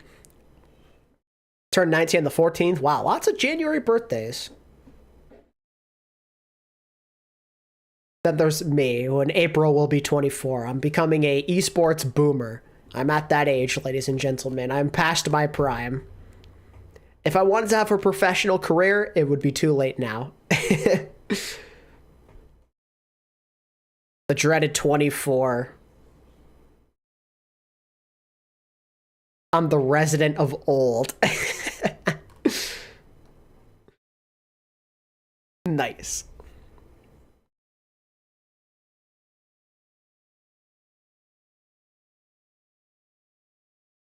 One of the best players in Valorant is 34. Yeah, I'm 23. Send you some Swedish presents. Yeah, I do want to open up a P.O. box at some point. I'd like to. I think that'd be fun. That'd make for good content. P.O. box opening stream. Like, what if someone sends me something dangerous? Monka W. What if someone sends me a bomb in the mail, or like or drugs? Monka W.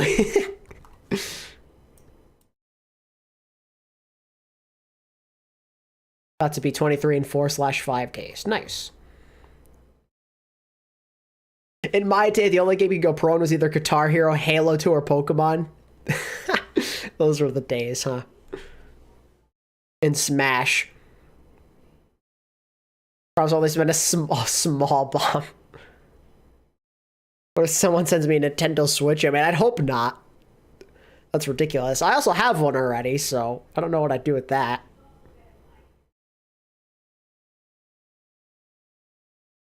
I think Glads are going to try and keep Kevster. It's way too early to tell. I mean, he's a franchise player. That's ideal to keep, but I don't know. Might not be their choice.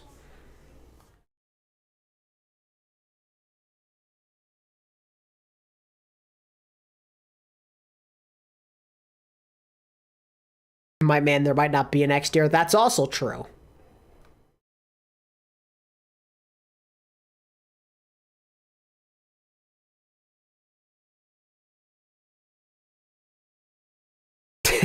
Gotcha, Tay.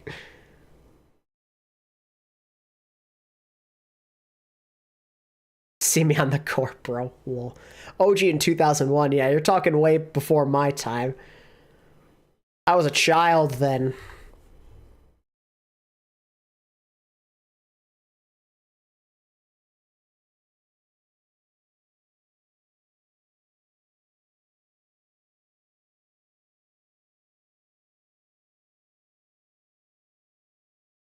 I don't know, man. Really sucks, though.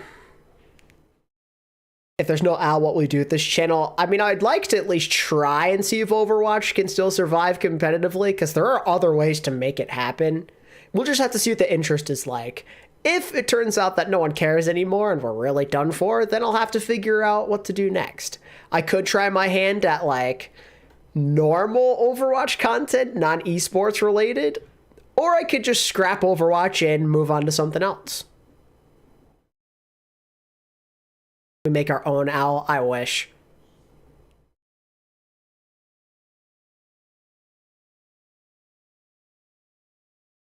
Even if you do content for the Snooze Fest that is baseball, we don't have to worry about baseball. I'd never do baseball. There's options I have, though. I'd like, eventually, I mentioned it earlier in stream, I'd like to experiment, maybe make a second channel, advertise that here and there, make some like casual videos about like whatever it is, likely sports, basketball, American football, maybe. I could also turn this into like a gaming channel. I could do Pokemon. There's a lot of different ways I can go, but I don't really know what the answer would be. Ever tried to do announcing / color commentary? I have not. I don't have any experience. That's the problem. I wouldn't mind giving it a try at some point, but I don't know if it's for me. We'll see, Connor. We'll see. I could maybe see myself doing commentary. With Overwatch, it's kind of hard. You have to really know what you're doing with Overwatch. There's a lot going on.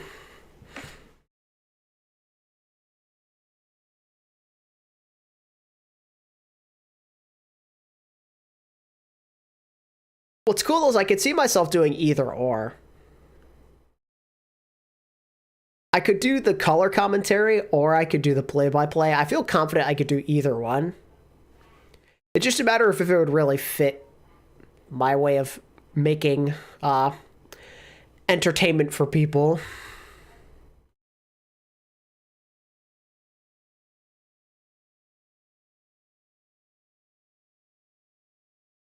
How'd you start your channel? Because I kind of want to get into the YouTube football scene. Honestly, Tay, it's not very complicated. It's as simple as putting an idea out there and going with it. Like, I consider myself very lucky to be where I am today. I started off not even doing Overwatch. It was my first year in college. Well, I guess I should say summer of the end of high school before college. I started off making anime content, actually. I was into Dragon Balls, covering Dragon Ball Super when it was on. That was kind of like how I got my start. I think I got up to like 100 subs-ish. And then that started to die out for me, and I saw how fun Overwatch was. I really loved Overwatch League. So summer 2018, I started transitioning to Overwatch. And then it was kind of like slow and steady progress from there. And I had a couple of like coming out videos, if you will, that helped put me on the map. And then it grew into what it is now. It all started with me just wanting to nerd out over something I loved, which wasn't even Overwatch at the time. You know, you just get a microphone, you record, and you go for it. Like, that's honestly as simple as it is.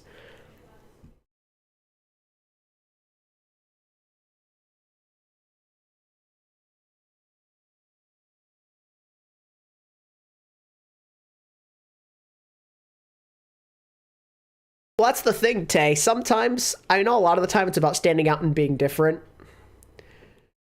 But that's not always the case. Sometimes all you gotta do is, like, if you just sound interesting, or if you, like, have a certain style to you that appeals to people, you're golden. Like, for me, it was a bit easier because I'm in a niche with Overwatch League. There aren't a lot of big Overwatch League creators. Like, there's a lot of Overwatch creators, but Overwatch League is, you know, not as big. Favorite Dragon Ball character where it's not Trunks, I'm unsubbing. Well, it looks like you're unsubbing then. I like Gohan.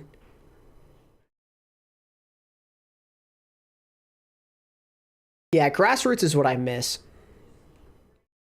But yeah, if you just have the right style, anyone can get into it. If you have an entertaining voice, if you make good edits, whatever it is, people will come to you. But you just have to remember there's no guarantee. And if you fail, you fail. That was my mindset for a long time, because that's exactly what happened to me for a long time. It was failures where I'd be lucky to get any views at all on videos. But I did it because it was fun, you know? That's the important thing. If you just remember there's no guarantee and you enjoy what you're doing, you can't possibly, you know, not have a good time doing it. Overwatch League and YouTube was just a passion for me for a long time. I still consider it my passion, but back then there was nothing else I got out of it besides the joy of doing it. I grinded because I wanted to. You know, I told myself I want to do this. I want to see where I can go with this. I enjoy talking to random people online about this. I don't have anybody else to talk to about it. So I'm going to keep doing it. I committed. I decided I was going to make content like every single week. I think it was New Year's 2019. This was like right before my channel blew up. This was like a few months before 1,000 subs. I told myself my New Year's resolution was going to be to grind, have this be my last chance to seriously see if I can grow, and if not, YouTube can just be a passion thing on the side from now on. I put my all into it, and it ended up working out in my favor, mostly because King Michael, you know, left to Fortnite at that time, and that kind of opened up the door for me to take over. It all started with a Gamsu video. Gamsu being traded to the Shanghai Dragons. That's kind of what put my foot in the door, if you will. Gamsu. I wonder if it'll come up. Shanghai Dragons. Doesn't even come up. Oh, here it is. This was the video that put me on the scene, and it only got 2.9k views, but for me that was a lot back then. This video, the decision to make this video, is what got me from like 250, like 300 subs to like 600 overnight. This one video. This is the video that got people interested in me because Michael at the time was sick. He wasn't making content. And I had just finished making a power rankings video actually. And I saw that Gamsu had been traded. I'm like, I'm already here at my recording setup. Let's just do it. And it ended up being the best decision of my life. Did I miss anything? Not really. We're just talking about how I got into YouTube right now, honestly. My first video view was how Houston Outlaws beat Shock Stage 3 2019. Yeah, it was a fun one. No problem, Tay, got you. Always here for advice. I mean, there's only so much I can do because, again, for me, there wasn't really any strategy. I kind of just went for it. But that's the big thing. That's like the big takeaway. You just do it. Everyone starts somewhere. Even some of the best creators aren't great at the start. I thought I was horrible at the start, but you improve, you learn, and you keep going with it. The real question, have you seen The Sopranos? I have not.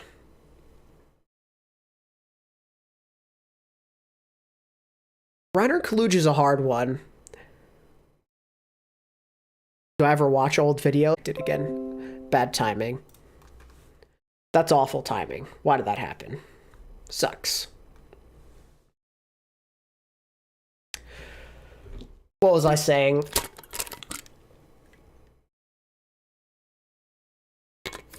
I wanted to one day sit on stream and watch old videos. Because I recently found where my first ever OWL videos were, I recently found the first 3 OWL videos I ever made.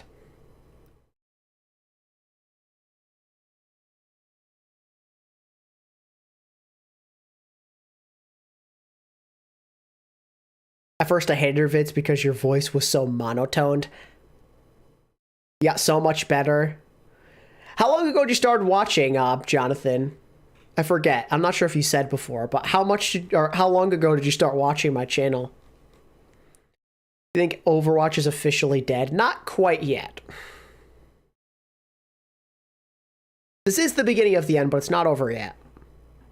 Watch it or I'm unsubbing, refunding, hacking your bank account, and reporting you to the IRS.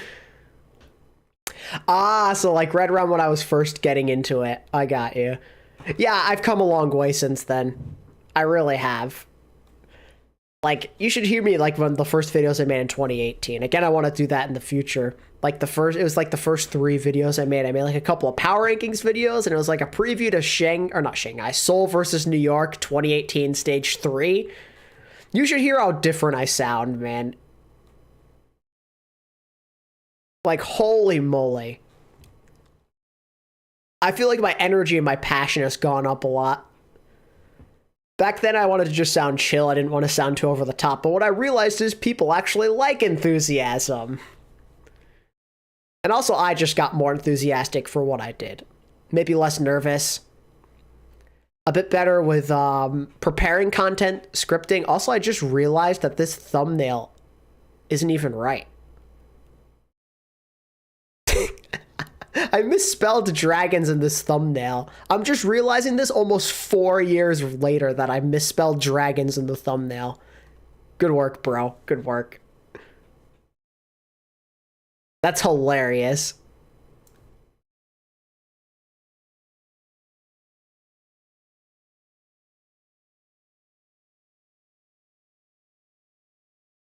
Isn't that crazy? I just noticed that. I made this thumbnail almost 4 years ago. It was in February. Almost 4 years ago. Sheesh. You think Danteh should be the only tank for the Glads? I don't know if he should be, but I believe he will be. I appreciate that a lot, Jonathan. I do. I've been just trying my best to always improve and do better. It's just unfortunate with the state of the league and where it's at right now, you know? Definitely expect a stream, though, where I watch some of these videos, though. I think it'd be fun to go down memory lane. Maybe that'll be the next stream. Danteh tank now full on? Yeah.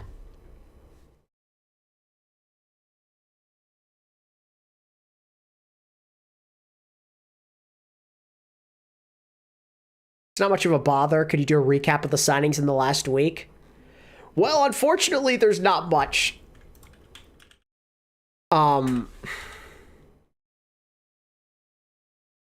So, Danteh joined LA Gladiators. And Prophet went back to Seoul. And that's basically it.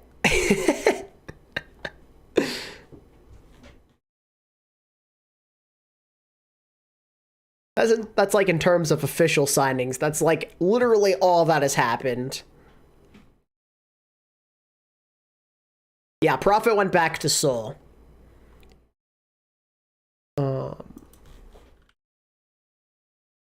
had brought up a translation post on Reddit. Just to summarize, though, Prophet said he went back to Seoul because he wants to have fun this year. He doesn't really want to play under pressure. He went back to Seoul because they're very compelling to him. He feels comfortable playing in Korea rather than NA. Doesn't really know who's going to be with him. He's not going to try hard to recruit. He's just going to do his thing. He doesn't know how much longer he'll have until mandatory military service. So he's just going to have fun on Seoul for a bit. That's essentially the sum up. Kevster on Glad still, yeah. Did that say Innovation retired? Yeah, I believe Innovation retired.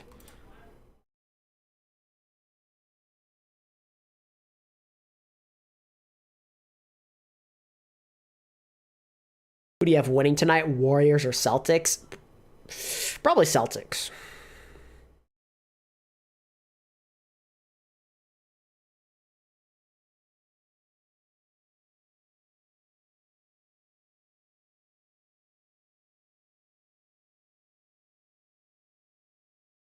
Oh, yeah, RUI's coach of Spark. I mean, that was more than a week ago, but he's the coach of Spark now, so that's fun. Chinese LA Valley ruins another career. Let's go. Yeah, Pog. Woohoo. Yeah.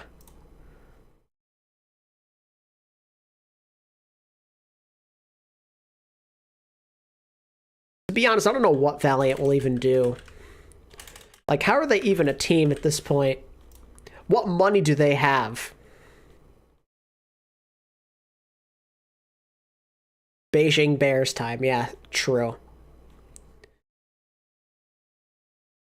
Yeah, no more Changun. It's time.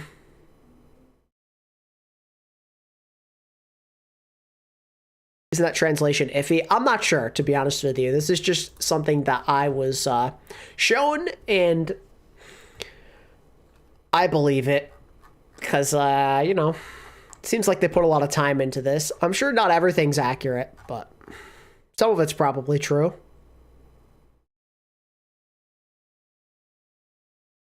Also, r/competitive Overwatch is ranked top 1 by size. Oops. That's pretty cool. Although I can't say I'm surprised, to be honest. Everyone loves to have their opinions with this game. That's for sure.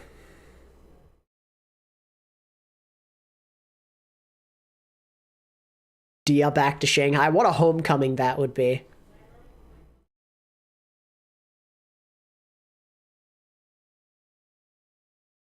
The least productive player on every grand finals winner team.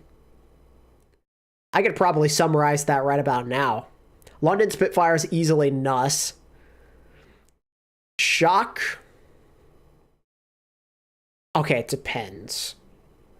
If we're talking people who played, then I can't say super.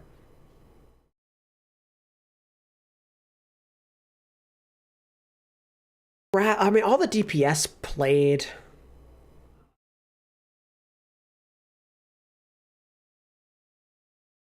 "2019 Shock." Ooh.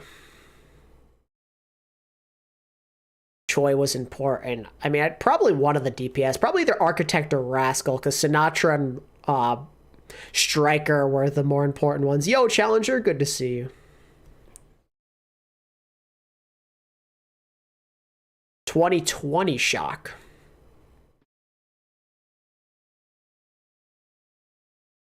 I mean, it depends if we're talking starters or just players in general. That's the tough thing. 2020 Shock, I mean, Rascal wasn't that important on 2020 Shock Grand Finals. Don't think. More like Ons and Striker.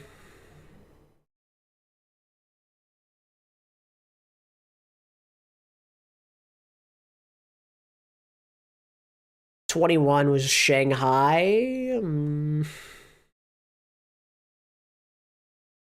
They're all pretty good. All the starters were pretty darn good. Or you could say Molly off the bench, I guess. And then 22, I mean, Shock. Sam technically, like, didn't play. You could say Kilo as well, I guess. No, probably Sam. Why is the game set to CSGO? Is it really set to CSGO? What the heck? Why is it on C? Wait. It just says gaming. It doesn't say CSGO for me. That's weird.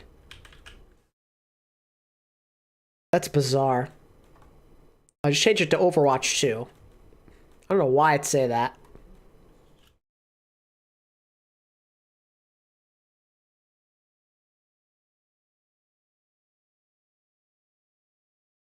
Give me CSGO gameplay.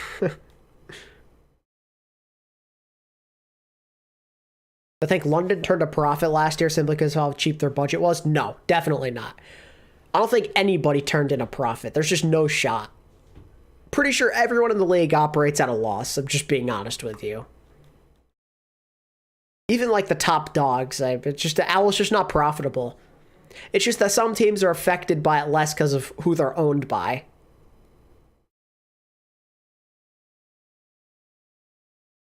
If Kai goes to Glads, so we'd assume, Kevin, Kai, and DPS plus Funny Lastro plus Danteh. What do you think is the top end for this team? I'm thinking top 5, but not a championship team. Yeah, I think that's very fair. I don't think they'll be top 5, but they could be. Why does Eternal still have the rooster logo? I don't know. I don't know. Maybe they weren't really feeling the total rebrand for whatever reason. Imagine Fearless back to Shanghai. That'd be something. Fearless and Dia back on Shanghai together. That'd be fun.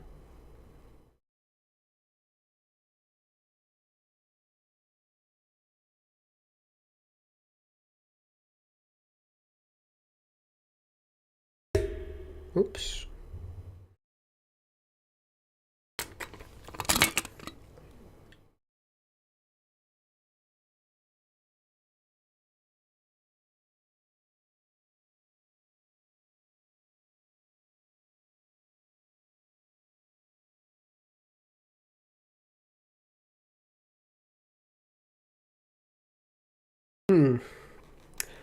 What else do we talk about? I think top 3 is going to be gate kept by Shock at Lanton as long as they don't explode Boston. I think that's fair. Houston could be top 3 also.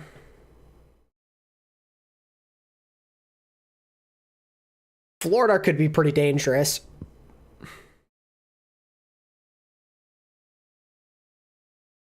Don't you think staying online for the majority of games affects how bad the league is dying? Yeah, I think that's part of it. It's not like totally the reason, but I think it helps not having everyone together. It's less exciting. It takes the energy out of people. People not only look forward to attending these live events, but watching them, watching people get excited, IRL, the crowd cheering. It just adds on to the atmosphere. Has there been any esports leagues that have gotten disbanded? Oh, surely.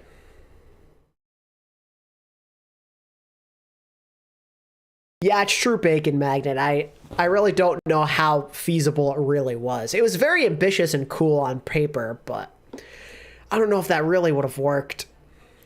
Keeping everyone together would have been really great. And I want them to go back to that. True, Connor. You know what? You're so right. Get Bumper back in the league. We'll turn it around. Easy.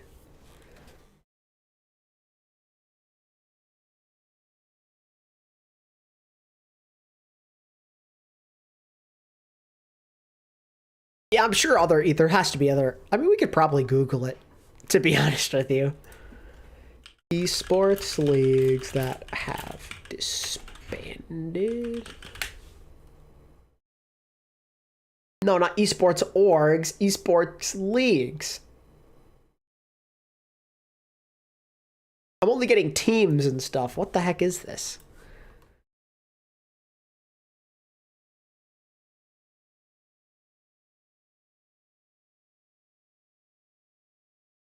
Notable disbanded Call of Duty teams. Like, don't care about that.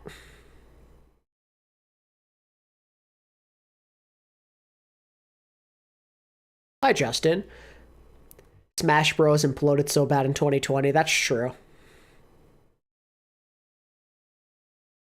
I think we'll see a lot of American Tornado guys for Team USA.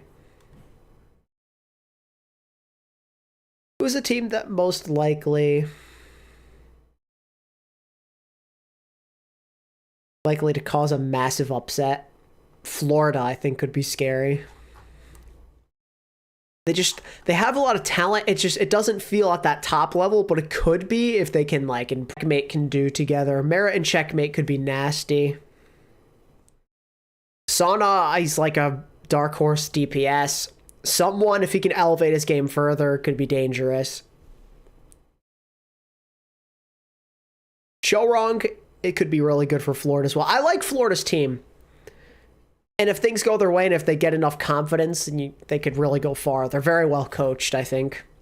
I'm a big fan of McGravy and Goomba. Proper lip duo sounds scary. Yeah, it sounds horrifying.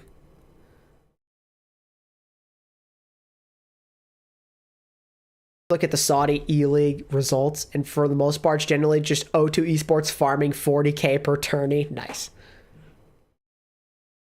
I love someone as well. He's a beast.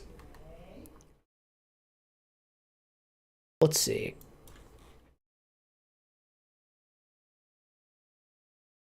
Is TF2 dead?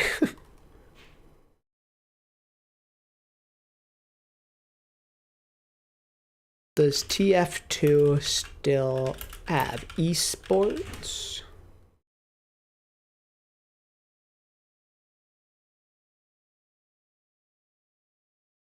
Can't really find anything. I feel like there has to be like a minor league that has died. If League gets abandoned, will it go back to the Apex days? We could see something along those lines. I don't know if we'll have a necessarily like a big venue that host all of these big teams all together, but we could see a lot of the old-fashioned like weekly and monthly tournaments, which could be a good thing. It really could be. Because I found that to be pretty fun back in the day. That's part of how I got into Overwatch esports, actually. Watching Immortals play, where was it? Watching Immortals play in...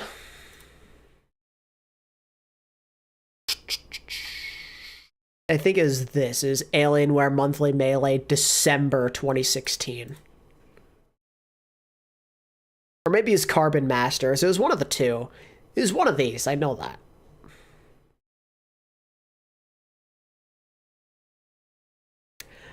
Sounds reasonable, Bob. Bree still loves Overwatch, so it'd be fine there, at least, maybe. Oh yeah, I love the Immortals logo. I loved Immortals in general before all the stuff that happened at the end of 2020. Or beginning of 2021, whatever you want to say. They're my boys. These are the guys who got me into Overwatch esports.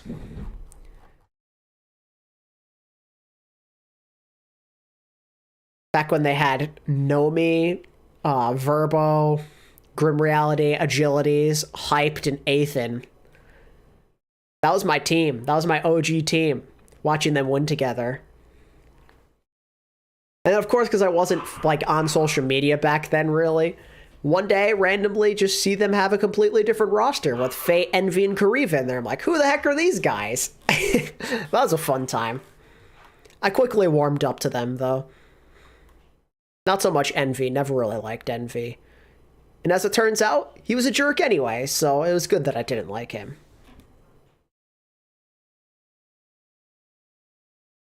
In a few months, farming Sim Esports has more views than Overwatch. Yikes.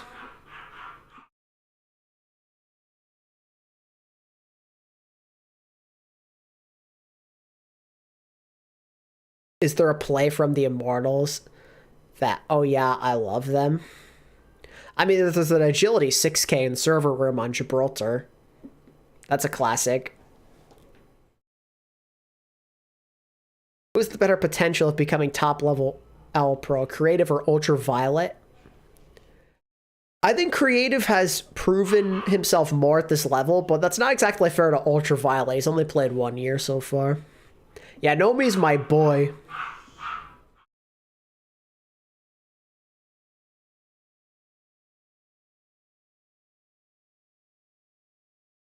Competitive farming greater than farming esport. Yeah, let's get into competitive farming. Let's get a team going.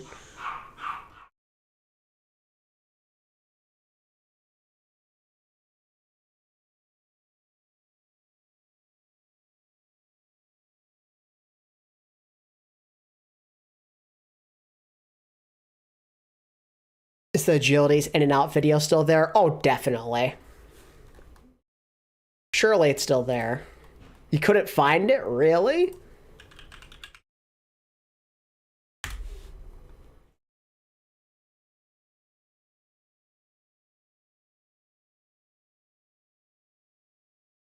Oh, is this it? Hold on.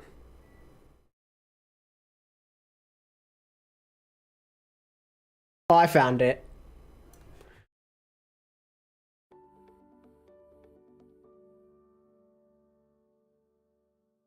They kicked Brady down to the sister too. Classic. So when Coach Moon and I had a big conversation with the rest of the coaching staff, one of the things he mentioned is that, you know, he thinks you're really good mechanically. It's like he wants to spend a lot of time. It's so cringy. Trying to give you that environment. It's still so bad. So you understand that you're going to have a shot at the main roster again. Yeah. But to be transparent with you, like, this is the shot, right? Oh, it sounds like paid acting. Oh, it's so bad. And so I really hope that you go into this, giving it everything you can, and really working as hard as you possibly can, and showing everyone how hard you're working, and how much you're learning from Coach Moon, because... Oh, it's so bad. This is the shot. If this doesn't work, it's going to be really hard to kind of build that bond up again. You know I'm a big fan of yours. Stop. I'm It's really so bad. Stop, please. Looking forward to see what you can do with, like, a more structured system. Thank you.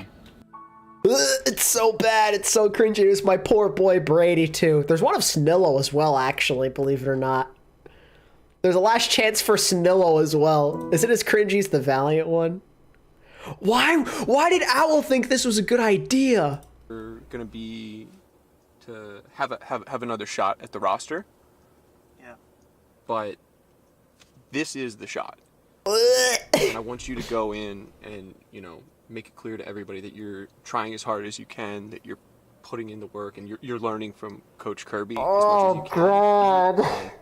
Because, to be transparent with you, if this doesn't go well, it's going to be really tough to build that trust back. It's so bad. I'm throwing up.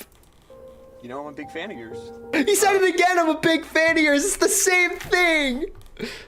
But your walkout game is like Shanghai walks out happier than you. You know, it's got to be the worst. Oh, wait, no. This has to be a meme. He just said your walkout game sucks. This has got to be a meme. Walkout in the league. And if it doesn't get better at stage 3, like... Okay, it's a meme. Never mind. It was just Valiant who did that because they suck. And there's the Snillo pillow.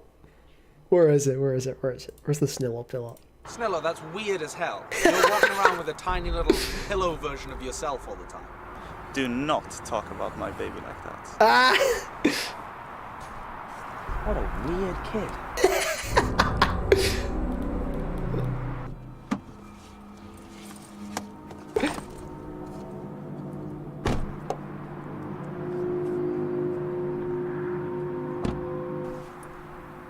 Now Bren wants a ride. As soon as he throws in rank, he gets tilted and wants to go home.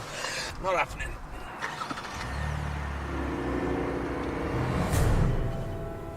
Man, I'm seeing things. Stop drinking all those cokes.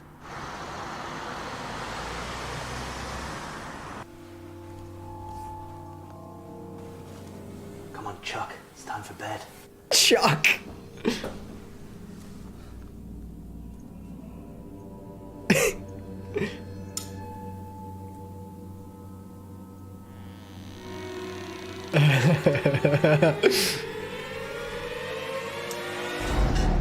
It's just the breeze. It's all in your head.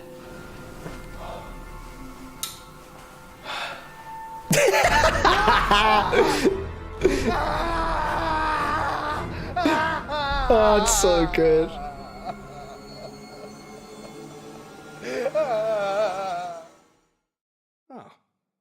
This isn't so bad.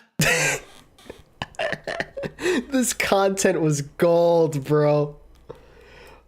Yeah, this is what the league is missing, man. This was... I mean, the in and out was cringe, but the memes were immaculate. And this content was fire.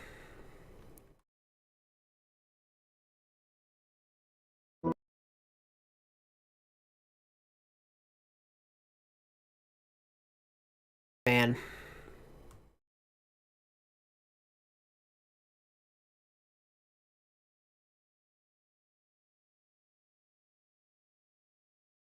It is sad, Connor, true.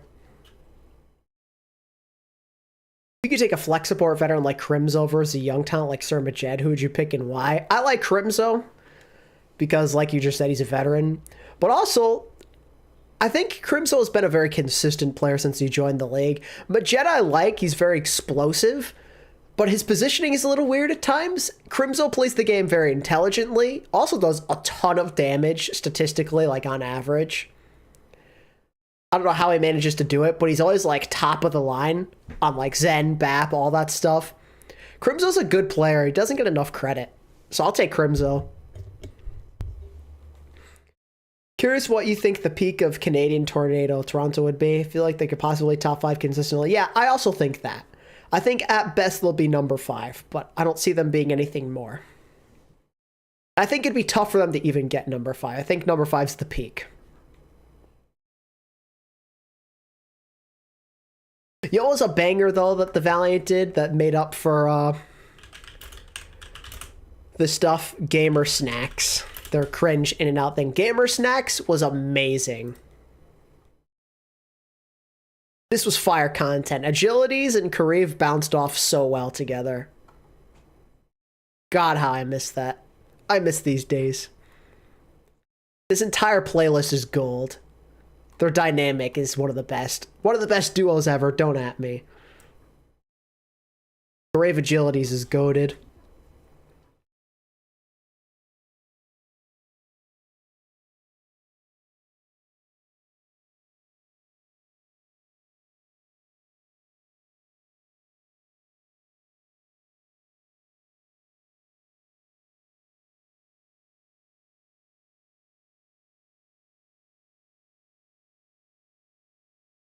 Literally and metaphorically. Yeah, true.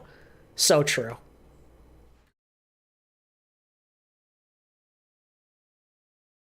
It's just funny, like, Agilities would be doing his thing. Kareev half the time would just be absolutely hilarious.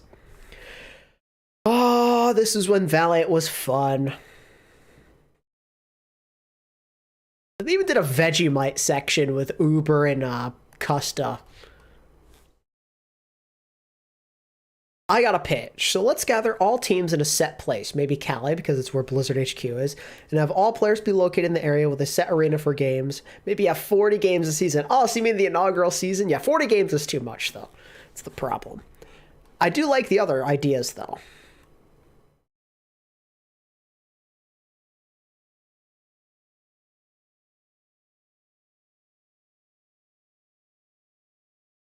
Yeah, this was fun, though. We can go for about 3.5-ish hours. So I think I'm probably going to call it. Kind of running out of things to talk about. It was a fun stream. Honestly, I was expecting to be a lot more doomer than this, but you guys helped keep me in a good mood. I laughed. We had some fun discussions. Hopefully, OWL will improve over time. We'll definitely talk more about this stuff on stream very, very soon. Should be doing another stream soon. I'd like to do a reaction stream.